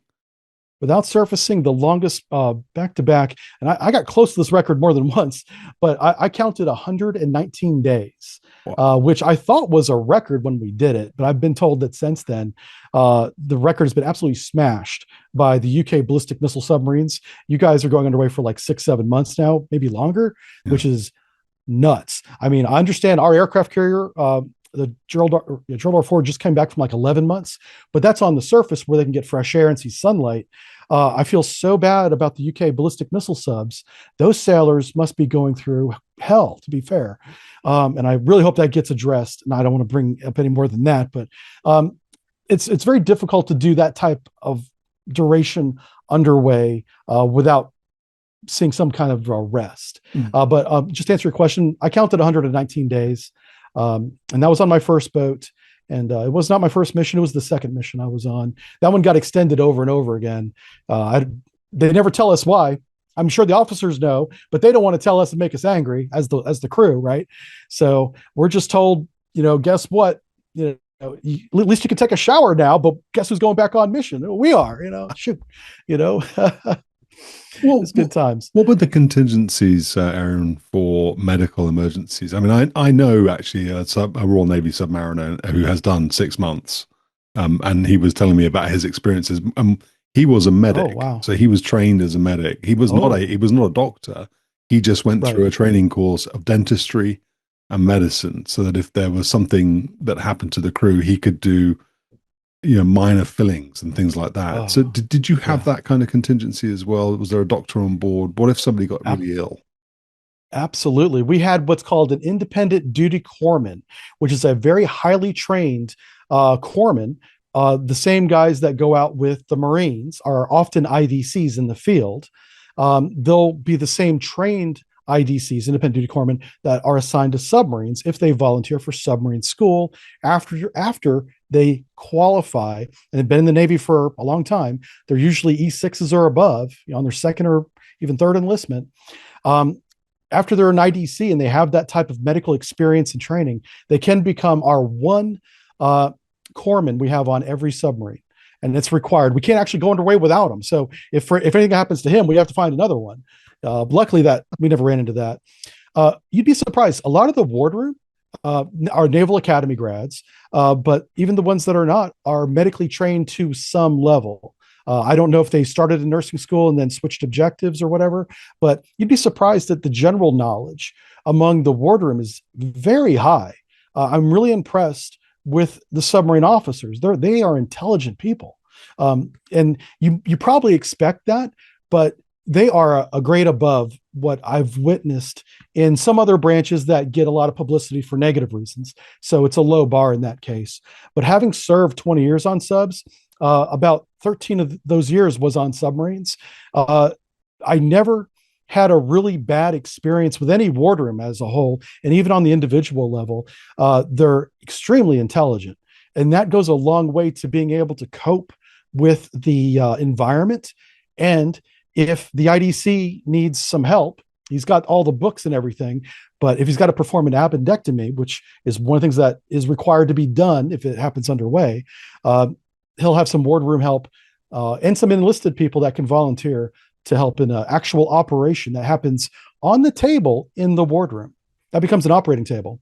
Really? It's got a little light like you see in the movies. You know how the hospitals have the lights over the bed? Well, the mount for that light is always there. The light's not always attached because it would look like a medical room instead of a fancy wardroom. You know how officers got to have their fancy dinner, right? They don't want the medical light up there. They want the chandelier up there, right? I know how they operate. Jab it at you. But they have the mount there and they just take the chandelier off and they put the medical light there and cut the guy open, take his appendix out. That's the level of qualification that one person has, and it's his responsibility. If that should ever occur, that's what he does. He will cut you open and help you heal. Yeah.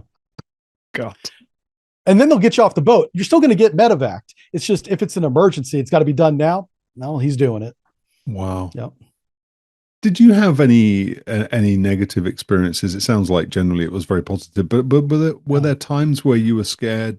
Did things happen that you were you felt out of control? You felt like things were not going well? Yeah. There's a story that I tell because it's very popular, and then this was back when I was the junior sonarman, and I didn't have any experience, but I had some book knowledge. So I knew a lot of formulas in math, and I knew the passive sonar equation, the active sonar equation, like all sonarmen know. But I know what decibels mean. And my responsibility on this one day, we were on mission off the coast of another country, and we're watching their ships come out of port. And we'd been doing that for over a week. And it's like, oh, there goes another one. In the summertime, this country likes to do their fleet operations when the water's not frozen, which makes sense. So they do that in the spring, summer, and kind of into the fall. And we're usually up there helping them, just making sure they're okay. And we're watching them come out of port. They come out of the channel, and the ASW ships, the anti-submarine warfare destroyers and frigates, they'll have their sonars going, and it's great. And we're documenting that stuff in the sonar logs I tell you about and briefing everybody. And we're literally at periscope depth. We're like watching them come out. So we're within view of them, and they apparently have no idea that we're there. Now, there's things that we do to keep them from seeing the periscope, but don't imagine it's sticking out of the water the whole time. Okay. We got your friends in the P3s that are looking for us too. We got to make sure that they don't get called back for any reason. So, as the ships are coming out, there's this one ship, after being on station for over a week, decides to not do what every other ship had done, and he goes the other way. And the other way is towards us. It's not like pointed at us, but it's in our direction. And we're like, crap. Because we're within view of where they come out of the harbor there, you can imagine it's not that far away. And so we have this limited amount of time and space to minimize their chances of detecting us. And they're banging away with active sonar. And as Murphy would have it, just bad luck, this is a submarine finding destroyer. It's called the Udaloy. And the Udaloy, his one job is to find and kill the American subs or the NATO subs. And they have a very special sonar system that is very good at doing that, and in shallow water, which is exactly the ideal conditions for him.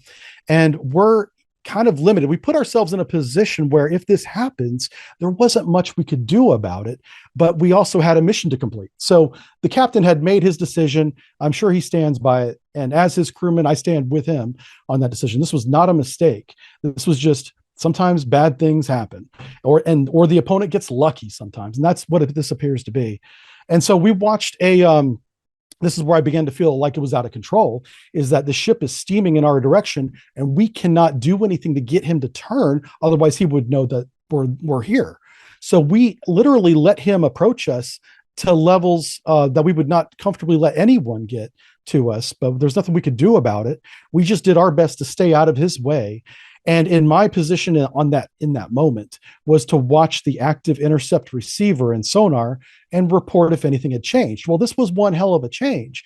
And so I was constantly making reports to everybody, because this receiver is at the doorway that's open between control and sonar on a 688. So I have one leg in control and one leg in sonar, and I'm looking at the receiver making these reports. And the decibel level is going off the chain. It's so high that I know mathematically in my head that the sound is bouncing off us despite our best efforts. And some of it, and I estimated like 80 decibels, which is a lot, got back to his receiver. So I know his sonar system sees us. And I'm like trying not to freak out. This is my first mission, my first underway. I'm not even wearing my dolphins yet. So I don't want to be the guy that loses it. And so I'm trying to keep a calm voice. And I don't know if I was doing a good job, because next to me steps the senior sonar writer. This isn't even just the senior sonarman. This is the senior sonar writer from the Office of Naval Intelligence that rides all the submarines that goes on mission. And whenever one comes on mission, it's whoever's relieving us, he hops onto that one. This poor man never sees land, which is why I didn't want to do that job. Other than that, I would have loved it. Anyway, he stands next to me out of nowhere, like a shadow. And he's like, what's wrong? And I'm like, well, look at the signals that we're getting. It's my equipment's almost on fire because he's so loud, and I'm having to attenuate his signal just so that I can measure it. And he said in the most calm voice that I never would have expected, is that Udaloy does not see us. He does not hear us. And that was after he said that. He didn't say anything, but he also didn't leave. And I continued to make my reports about the signal strength going up. And everybody was aware of the situation we in and how dire it was, but there was nothing we could do about it. And that senior Master Chief sonarman kept me calm physically, and then with calming words too, reassuring me that I was doing the right thing and not to freak out. He also knew, like everybody else knew, that I was the most junior guy on board. And if anybody was going to freak out, it was going to be me. Because I had not been tested yet. That was my first test. And thank God, with his help, I passed that test in terms of not cracking and freaking out and just being like, we're saying something stupid like that. I kept it professional. And sure enough, to wrap up that event, the Udaloy drove very close to us, but never reacted to us. And we've seen whenever the Udaloys, especially the Udaloys, because it's their job, see a submarine, they do a number of things. They didn't do any of those things. So we're confident, and it went in the final report, because that event went in the report, that they did not see us. That was the official answer. And I have no explanation as to why, other than I've tried to come up over the years with what might have been going on that ship. They had just left port. Maybe nobody was in sonar yet. They might all have been handling lines. I don't know, and I don't want to make excuses for him, but I know one thing's for sure. If there was somebody in sonar, he didn't know what he was doing, because we were lighting up that screen quite well, because their sonar system apparently worked. I mean, it was pinging really well, and to receive a signal is a lot easier than transmitting one. So it's not like the transmit would work and the receive would not. And we kind of got away with that one. That one was one of the closest calls we had that was not briefed. It was not expected. It was a contingency. This might happen, and then of course it does. It was after that I actually gained a lot of confidence, and this probably doesn't make any sense, but surviving essentially an encounter like that is not expected, but I performed well. I did my job, and so did everybody else. The entire control team, nobody lost their mind, despite all the stress and things not going right. So credit to everybody there. But after that event, I was a much better sonarman. I was also a lot calmer, much more professional, because I had seen how bad it could get. And that was a defining moment that stays with me to this day, but not in a negative way. It's not like PTSD. It's a memory that I have where I did it. I was there. If anything, it makes me proud. Why did he say to you then that it didn't see you? Was he just basing that off the fact it wasn't maneuvering, or was it an instinct of his? It had maneuvered at us because, and that was what I was concerned about. Why I never asked him, but that's a good question. I don't know why he said that. I honestly believe he was just trying to keep me calm, because I'm afraid as calm as I was trying to maintain, I was probably showing signs of about to lose control, because I could feel it. And I was struggling to keep that energy in, because you don't want to add to the energy in this kind of event. So I think he literally just made that up, but he ended up being right, which has made me wonder, what did he know? Because these guys from the Office of Naval Intelligence are briefed extensively. They know the names of the people on board that Udaloy. They know the sonar chief and the captain, and they have much more information than we have. So it is quite likely that he knew something was up. Like maybe they were performing other duties. Whenever they transit out of the channel to go into the sea, the open water where we're at, they haven't manned sonar yet, because they're still doing those other duties like I had talked about, like handling lines and whatever. Maybe he knew that, but man, I didn't know that. And so I just had to take his word for it. And I thankfully did not embarrass myself unprofessionally. You started this episode by talking about how you had read Hunt for Red October and the Tom Clancy books, and that had got you into the idea of serving on a submarine and becoming a sonarman. And you've just referenced the fact that naval intelligence knew the identity of certain operators. Is it true that you would know the captains of other submarines, of Russian submarines, and you would know maybe what their tactical preferences were? I mean, is that a complete fabrication or a complete fiction, or Yeah. did you know, what somebody might do or would prefer to do? At the Office of Naval Intelligence level, they absolutely know who they are and their habits. They know where they live, who their girlfriends are, who their wife is. They know a lot of personal data about them. As a sonarman on the submarine, I don't know any of that because I don't have a need to know. What the wardroom knows is what the Office of Naval Intelligence briefs them, probably before we get underway, but also after we get underway and before we get on mission. They have almost daily briefings. Actually, it is a daily briefing called the Warfighters briefing, where that is discussed. Not personal information like that, but the O&I guys are in there telling them things that we're not invited to. So I'm sure that could come up. I know habits and preferences is a big thing in learning your target. An example of that is we observed a target, building a profile for it over a greater than 3-week period. And we were able to determine who was on watch and what he liked to do. And or she, but it was all guys back then on the Russian Navy. And it was only because we watched them repeatedly, constant contact, by the way, for more than 3 weeks. And we learned their habits, and we got that all documented, and that got into a nice little package up to O&I. Now, I had no idea the captain of that submarine we were watching. I have no idea, but I know what he likes to do. And we watched him do it over and over again, which made him extremely predictable. And we were able to stay out of his way and take advantage of the ocean, staying silent and positioning ourselves where we can hear him, but it's unlikely that he could hear us. And, you get a target that is unaware that you're there. That's kind of key. And then they get lackadaisical because he was just, like I said, repeating himself regularly. Wow. And I'm talking about maneuvers, speeds, pumping overboard, going to copy the broadcast. He didn't deviate from anything.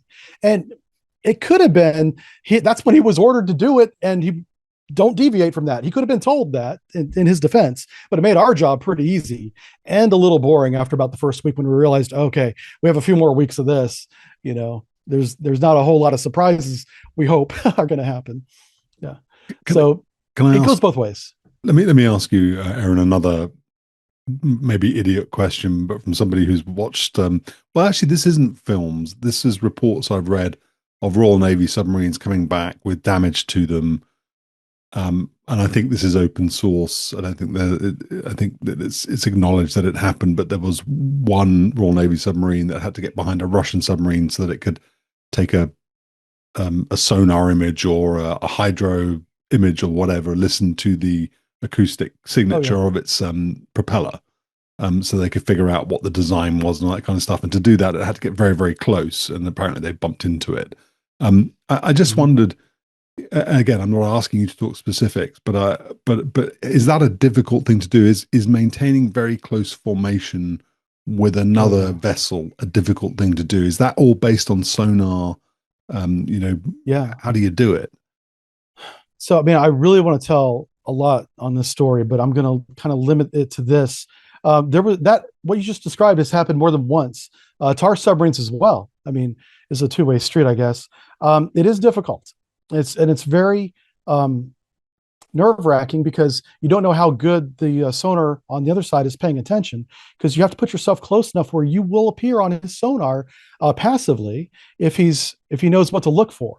And you just got to take that chance. You tell the captain that before we do this maneuver, and the maneuver has a name, and it's performative. It's got a very set of rules. We talked about the books employing these tactics. This is drawn out when you turn where, depending on what the target's doing. So that's a very formal thing because it's so difficult to do safely. The whole idea is to make that recording, and if I could go this far and stop, take photos underwater with the periscope.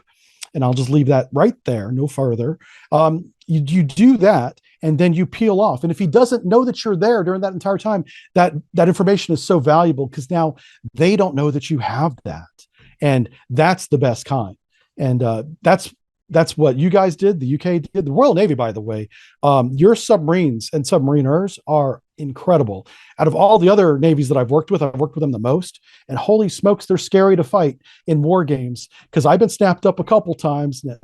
I got them too, but I didn't always get them, right? And so we shot at each other with training torpedoes, which you actually shoot a real weapon without a warhead, of course, at each other. And your guys are really flipping good, man. And that's kind of terrifying whenever you hear the weapon before you hear the submarine, which I have to admit did happen. Wow. So hats off to them.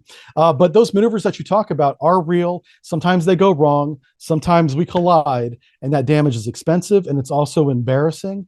And because we're still underway, we don't magically get back to port instantly. We don't always see the political ramifications of that.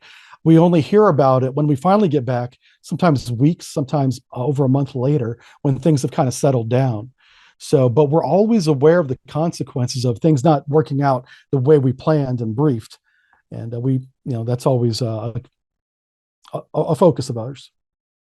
If you can talk about it, Aaron, I wondered what your general view of the Russians and the Chinese equivalents to you were. When you talk about from the air warfare side of things, there's a general view that the Chinese have really good kit and really good training. The Russians have some pretty good kit, but their training is maybe not the best. They don't. It's different, I guess, for submariners, but their pilots aren't used to making tactical decisions, being very dynamic. The Chinese are better at that, and so on and so forth. Did you have similar views of Russians and Chinese? Yeah. Keep in mind, my period of this was in the 90s and 2000s. So that's my 20-year period. So China back then was very new at naval warfare. They obviously had the Han, which was their first nuclear submarine since, I want to say, the 60s or 70s, but it wasn't very good. The Russians helped them begin designing it, and then they had a falling out with the Soviet Union. The Sino-Soviet split, I think it was called, in the 50s, maybe it was, and that delayed the production of that first nuclear sub. But eventually they did build a handful of these very noisy nuclear submarines. And they had a handful of diesel boats as well. But they never had the benefit of the Soviets to train them how to use it, because they were copies of the Romeo that they called the Ming. They had a copy of the Han, which was a bastardized bathtub toy, and the November power plant in there, which was really odd combination. They literally bought a bathtub toy from the United States. We got a photo of it. It's in my brief on the Han, if you want to see it, over on the SubBrief page, if I could plug that, sorry. Anyway, the thing is, they had this kit, and in the middle of designing it, at least the nuclear sub, Russia just left. And so they had to finish it on their own. So it wasn't very good. They didn't have any experience. They're naval architects. And then sailors that had maybe operated a diesel boat were now going to operate a nuclear reactor underway. Holy smokes, that's not safe, for the first time. And try and do it tactically, which they failed miserably, as expected. I would be surprised if they did a good job, which they did not do. And so as far as China was concerned, when I was in, they were easy to track. They were unpredictable in ways that you just know they're not going to do what you would do as a trained person. So expect something completely random. In that way, that was kind of unique and unexpected. But it was very noisy subs. We saw them days before we got close to them, to give you an idea of how far these sounds go in the Pacific Ocean, right? Deep water. And it's just crazy. But the Russians were a different animal in the 1990s. They had all this experience from the Cold War and all the equipment from the Cold War. So just because the Soviet Union collapsed, their experience didn't go away, and their submarines were still there. The only advantage that I noticed is that once their submarine was commissioned, within 18 or so months, and I attribute this to lack of maintenance, it began developing signature identifying noises that were specific to that hull, not just the class. So not only could I say, hey, that's the Akula, I could say that's the Akula Hull 4 because I see this right here. So we had that level of intelligence on their equipment. But that first 18 months with their doctrine and tactics and the wardroom experience, which was very high and very tactical, they were a significant threat, we took them very seriously. They were completely different than China in terms of how you would approach them. Now, of course, every time we brief and go underway, we take everything seriously, but the level of quality between those two nations at sea was drastically different than what we see today. Now, if anything, it's been flipped. China has improved incredibly over the last 20 years. I'm really impressed with what they've managed to accomplish. And I think the people of China should be proud of their Navy's accomplishment. They still have a lot of the hierarchical issues that the Soviet Union had, because it's structured similar to that, as you probably know. But they still don't have that experience, but they are getting there. And they're also building better equipment than they had in the 90s by a far, and they're building a lot of it. Holy smokes, their Navy's huge. They have a shipbuilding capability unlike anything else in the world. And it builds civilian ships and it builds warships. And their civilian shipyards can build warships too, which is unlike many of our warships here in the United States, just as an example. They do it right over there when it comes to shipbuilding, if I could plug that. And Russia has kind of fallen off, mostly from a maintenance point of view. Their new Yasins, and the Yasin 2, the upgraded one, is really good. There's a couple of those now, and they're quiet. They are. Matter of fact, the first deployment of the Yasin we knew about, couldn't find her for 6 months. I talked with some UK sailors that I will not throw under the bus, but they were part of that, trying to find them. With you guys have a very good frigate. I think I want to call it the F-23 maybe. It's a frigate that's designed to find submarines, and it's got a very good sonar system to do it, and a Merlin helicopter to help them out. And they, with a fleet and us helping them with our SOSUS system, struggled to find them in, I want to say it was 2016, 2018, whenever that first mission was, the first deployment. When we chased her, looked for her, I should say, all over the Atlantic before finally finding her. And the only way that we found the Yasin, this is the story I'm told, so I have no documentation of this, is that she stuck her periscopes, radars, ESM masts, basically all of her masts, giving herself away off the coast of Norfolk. And now we're like, oh, there she is. How long has she been there? Well, we're looking for her over by Iceland, right? So she gave us the middle finger and then went back home, where we tracked her all the way back home, by the way, recording everything. And that was a good intel thing. But I would say she won on that deployment. But that hasn't happened a second time. The Yasin's still quiet, but not as quiet as she was the first time. And now that we know what to look for, but she did have her moment. I have to give her a nod. It's not too often anyone will compliment the Russian Navy anymore, but that is one thing they did do well. Speaking of detection, I had read and spoken to people actually who had some experience of it. Sensors that have the ability, through some kind of filter, to see beneath the surface of the ocean. Was that something that was a thing when you were in? Did you have to be cautious of that space-based capabilities, that sort of thing? Yeah, the synthetic aperture satellites you're talking about is space-based radar, essentially. Yeah, I've heard of them. I believe that technology was being developed in the 2000s, 90s and 2000s, maybe even employed. I don't know. Again, they don't brief us on that specific stuff because we don't have the need to know. But we did have the need to be aware of it. So I knew that it was a thing back then, which probably means that it was deployed at some limited, capability. And so magnetic anomaly detection, which your P3 friends are very familiar with, and this new synthetic aperture radar that's space-based is very large arrays that can look with certain frequencies that they heterodyne together down into the water a certain amount. And so we just go deeper than that and other things as well. But you have to come shallow at some point. Got to get new air in the sub, got to copy the broadcast, got to go back to port. Eventually you're going to come back up. And so you just got to be aware of where the satellites are, the ones that have that capability. Some of them I don't think move. I think some of them are stationary, or at least almost stationary, because they have good coverage almost consistently. I don't want to get any of those details, and I don't know any of those details, to be fair. But you have to be aware of those things as to when you can come to periscope depth, or come shallow at least. It's not even periscope depth anymore. Come up above a certain depth. And if it's a certain time of the day or the week or the month or whatever, you make sure you're deep. And you come up only when you have to copy the broadcast or do an evolution. Otherwise, you stay below where they can see. And I don't know if you said this in the beginning, but China does have that radar now as we're talking, and it is deployed. It's in space and it's looking down. And I don't know where it is, but I would assume over South China Sea and Philippine Sea. Is what I think, but I have no other information on that. it would make sense to be there.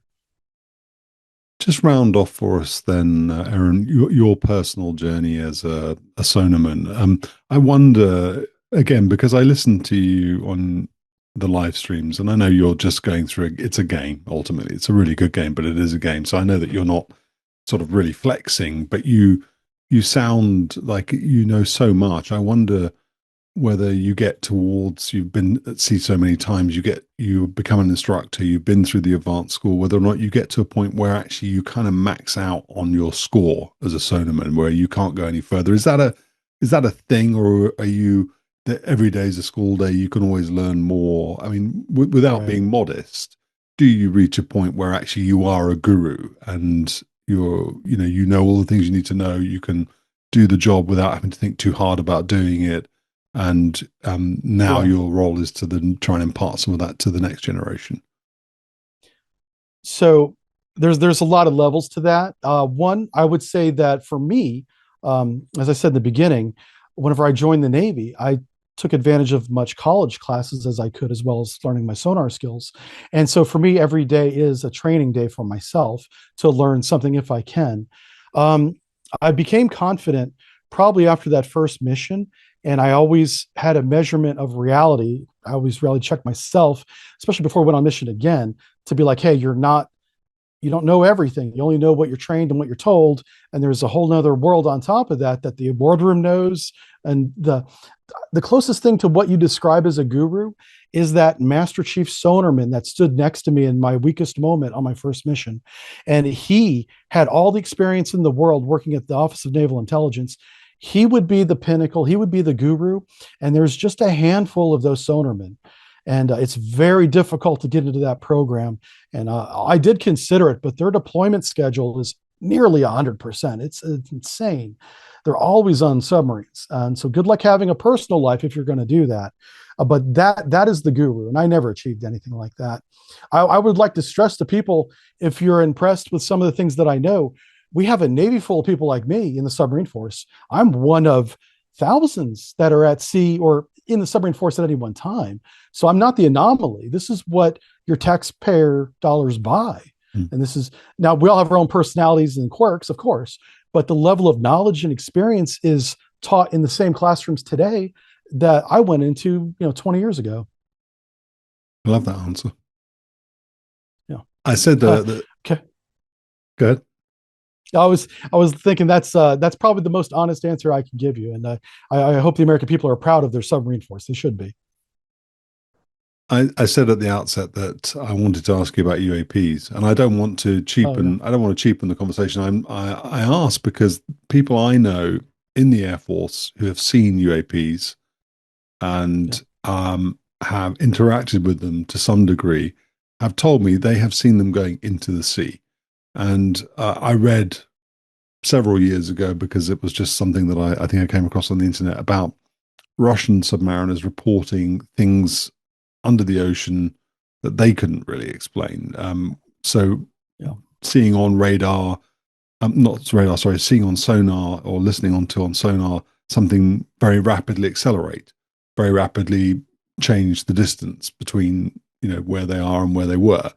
And so, did you have any experience of that? Do you have any views on that? Is that something that was a topic of a conversation amongst you and yeah. your colleagues? Well, back then we didn't call them UAPs when I was in, but there are detections usually in the lower areas of the sonar, looking down, not up, that don't make sense. And we've always described those in the sonar logs because everything's logged, right? Handwritten on paper when I was in, that those were environmental detections. We could classify them as earthquakes, which they probably were, but we could not definitively say that because an earthquake is such low frequency, you can have multiple earthquakes happening at once and you're still seeing it on your sonar arrays, and those earthquakes can be a long ways away. Um, and we also have the fast moving contacts like you're talking about, and they're distinctive and they're repetitive, and because they have a pattern, sometimes they're not even there, but when they are there, uh, you could say that they're uh, environmental because it's got a cyclic rhythm to it, like something natural might have. But the biggest thing is nothing in the sonar logs, at least whenever I was in, was ever unknown. It was never not classified on paper, so that if it is ever investigated in the future, and this is me speculating at this point, by a Freedom of Information Act, if somebody got a hold of those logs, every contact would have a name: earthquake, environmental noise, biologic. It never once would say aliens from Mars. I guarantee you that. But I do have a story about this that I was not in sonar when it happened, but that almost makes it more interesting from my point of view. When I was on our ballistic missile submarine, which is one of the quietest things in the ocean, and not bragging, it just is. And we were on patrol, so we're in our quietest lineup, and we're minding our own business. And we had been in this position for weeks. Nobody knows where we are. Even the squadron that tells us where to do our ballistic missile patrol gives us a box the size of Montana or bigger, the western, coastline of the United States. It's huge how big this box is. So no one knows where we are except us. We have to know where we are so the missiles know where to start from. So while we're doing that, we're down in the wardroom doing training, and it's not normal for the enlisted to be in the wardroom, but there's limited spaces on board any submarine to train a group of people, like a sonar division that's 10 to 12 people. Wardroom was the only space we had available. So we're down there.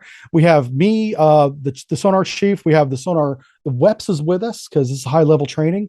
Anyway, the whole submarine shudders, like something akin to, your nuclear audience might know, shifting the coolant pumps. I don't want to explain what that is, but it shuddered the entire submarine as if something had maybe brushed up against us. But we knew it wasn't, we knew immediately we had not shifted the coolant pumps because we didn't do other things that would be associated with that. And we're in the wardroom with the open mic. We know we can hear what's going on in control as we're doing our training. So no orders were given, no evolutions are underway, and our 18,000 ton, or it might be even more than that, heavy ass submarine, it shakes like somebody bumped it. So was it a collision? That's the first thing we all think of as sonarmen. Holy crap, who just ran into us? And it's big enough to move 18,000 tons. Whatever bumped into us is big. So we go running up to sonar. The WEPs gets on the phone. He's got communications right there with the officer of the deck to figure out what the hell just happened. By the time, and I don't stick around to hear that conversation, I go into sonar with the sonar chief to look at the displays before we even ask what the hell's going on. The displays are clean, like nothing moved, including own ship. If we moved, we would see the cursors move. The cursor that marks our baffles, for example, would move with our course change.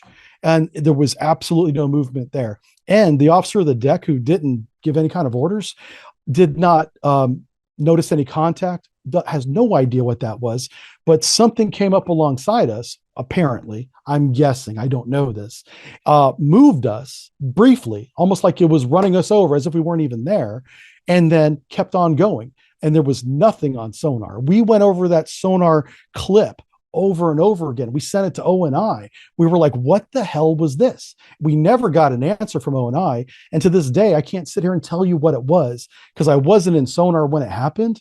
But we keep history and logs and recordings of everything. Going through the recordings, we have no idea.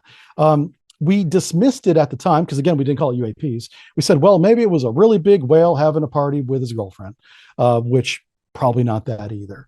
But I don't know what it was, but is the closest thing. If there is a UAP, maybe they decided to do a drive-by on us to have some fun. Maybe they have a sense of humor out there. Let's hope they're friendly. Wow. Was that an unnerving experience? It was more shocking than anything. And once I saw the sonar screen was clean and we actually hadn't moved, but it felt like we did, that's a little surreal because I know what we felt and we all felt it. There was 10 of us in the wardroom, officers, senior enlisted and junior. And so we all knew what happened. Even the officer of the deck felt it. Everybody felt it. So it definitely happened, but we had no evidence of it, which was strange because the sonar system would record anything that gets close to you. I mean, assuming it makes noise. Wow. But it didn't record that, and it didn't record us moving. So it's just a strange incident. I certainly am not going to sit here and say it was a UAP. That's ridiculous. But it was just something unexplained that will follow me the rest of my life, and I'll never know the answer. Wow. But it is a fun story to share that sometimes you don't know the answer. I'm still inside my submarine, and something weird just bumped into us. And thank God it wasn't another sub, right? Because that would have been a nightmare, you know. Let me wind up then. Just two more questions for you, Aaron. I'll let you go. So it's usual for me to ask, because I interview aircrew typically, and they typically know they're going to go for their last flight. The lucky ones do. They know they're going to go for their last flight, and they land from it and move on to other things. And I asked them what their Finney flight was like. What was your final mission like? Did you know it was going to be your final mission? How did you feel about wrapping up your career? And I appreciate we've jumped through very quickly through 20 years of career, but what was the end like? Well, my final mission was probably the most anticlimactic mission I've ever did, but it was my final one. And it was also one I was very proud of, in that this was the only mission that wasn't like going after in a near peer, enemy. It was bringing on, training, combat certifying our SSGN crews. I was on the squadron team at the end of my career to train and then go to sea with and evaluate for combat operations USS Georgia, USS Florida, two of our four SSGNs. I did East Coast with a team of people, including other sonarmen, and then obviously a boardroom as well. We had our own chain of command. And that was my last mission, if I were to call it that, because it was about a year-long certification process where we took the crew members as they were being assembled, being assigned, to the submarine. We brought them into the training house where we did school classroom training during the day, and we did trainers at night, often with not the same people, but it was always the same instructor. So we were always there, kind of exhausting. And we just, got them up to speed.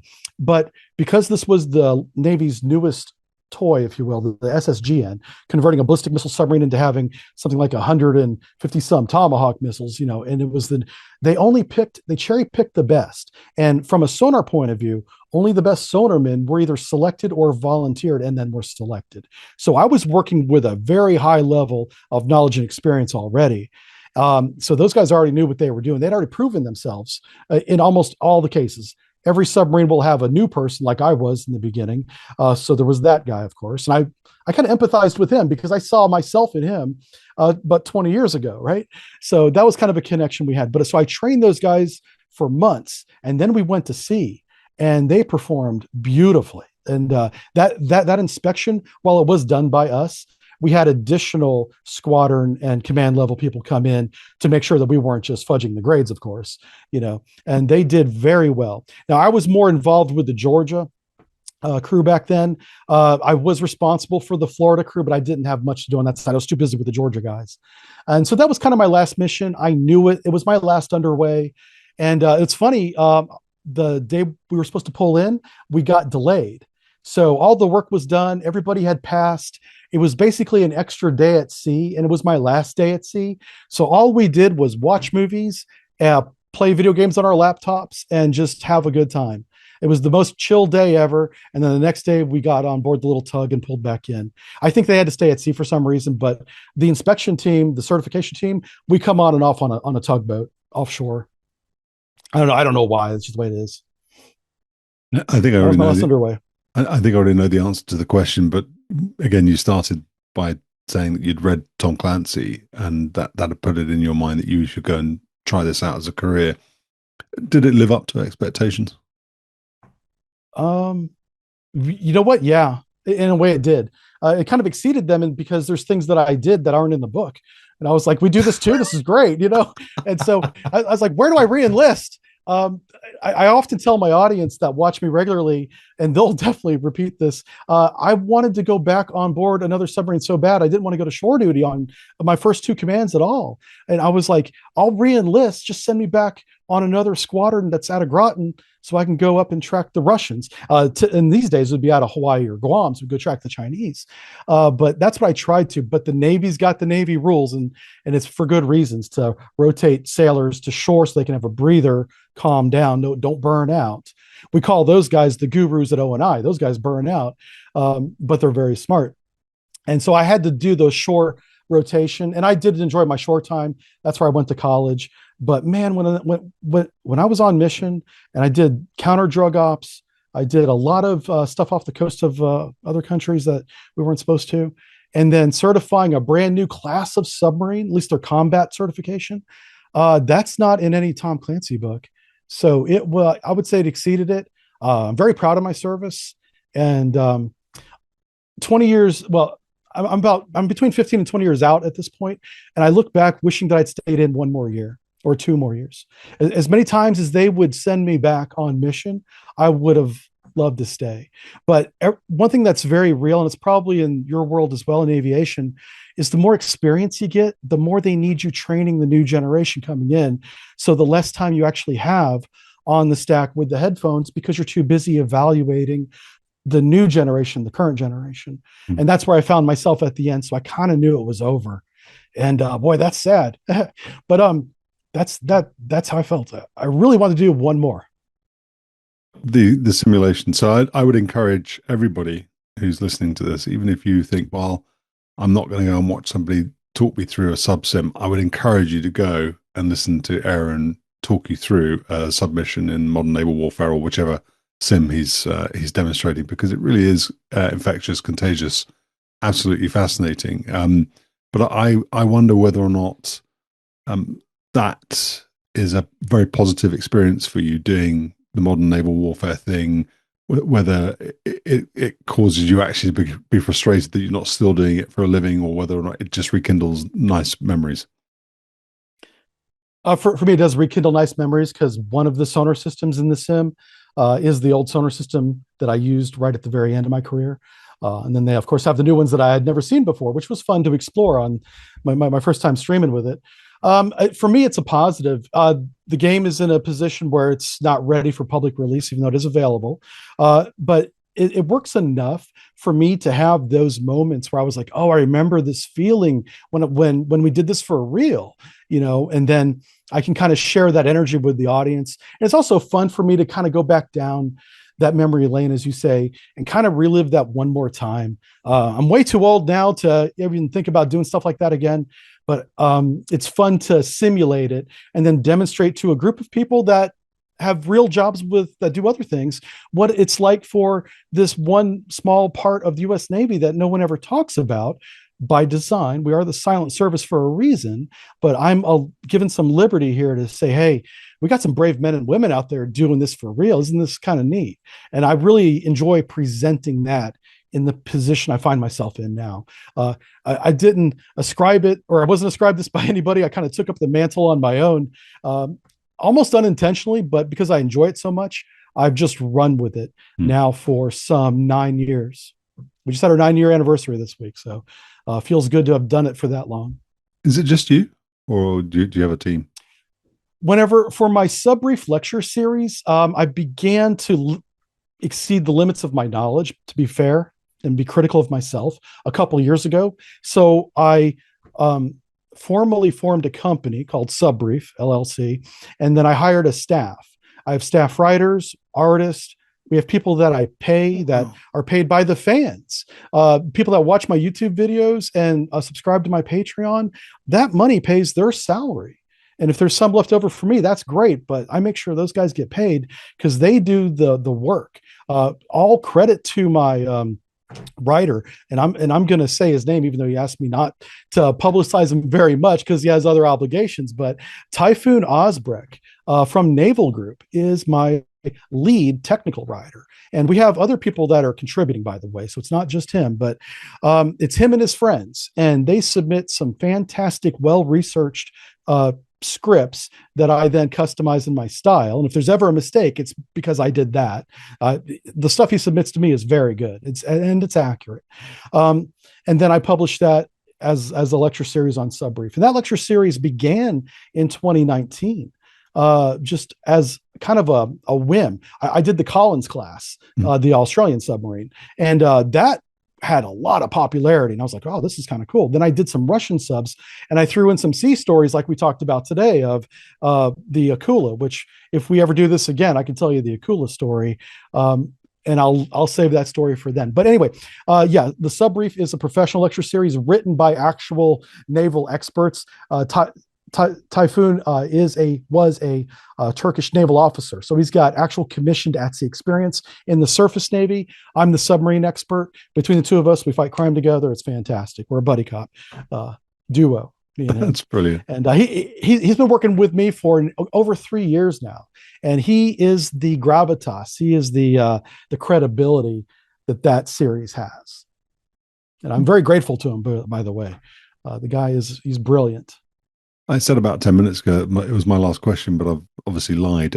But let me make this my last question. So, Okay, I love that. I mean, one thing that I had been told by somebody on my Discord when I said, well, I need to get this guy on the channel. What do you guys think? And was that you had done some analysis that you had been asked to take down. So it was open source stuff. Is there some truth to that? So that has been taken out of context by quite a bit. So the answer is not officially no.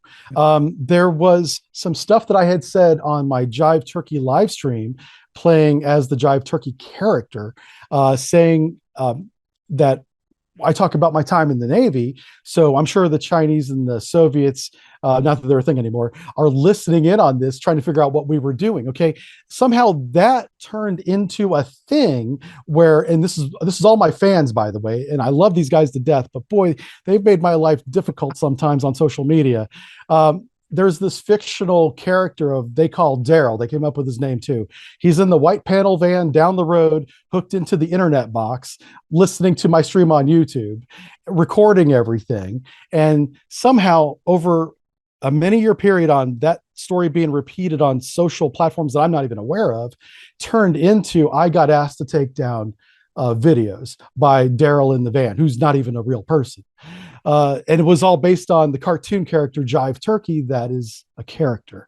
I kind of equate that to going to a movie and then coming out of the theater, telling all your friends on social media about how a group of guys walked to a volcano and threw a ring in it. It was awesome. But none of that actually really happened. It was fiction. But when fiction gets retold in circles that don't know the source material, it becomes fact. And so I'd like to, again, dissuade that here if I could. That did not happen. I did take videos down, but not because I was told to by anybody. It just made sense that the SubBrief YouTube channel is a professional lecture series, and Jive Turkey is me having fun with Daryl listening to every stream. He's my greatest subscriber, that guy. Yeah. Well, look, Aaron, I love everything that you do. Wouldn't want any of it to be taken down. And I really am very grateful to you for coming along, explaining to me how submarine warfare works, giving us the benefit of all your years' experience and your personal experiences and your journey going through the U.S. Navy, and by the sounds of it, having a very successful career, even if you're quite modest about saying that you were nothing exceptional. So thank you for your time. Thanks for joining us. I really appreciate it. You just dropped the idea that we might be able to do a part two, which means that I would need to go back to my audience and ask them to get some questions ready for you, because I don't know what else I would ask. But that would be a great thing to do. If they would have me, that would be great. We would do, yeah, at a heartbeat, yeah, no question. Good luck with the series. I'm going to continue to while away many hours watching you on your live streams, and I'm very grateful to you once again. Thanks a lot, Aaron. Thank you very much.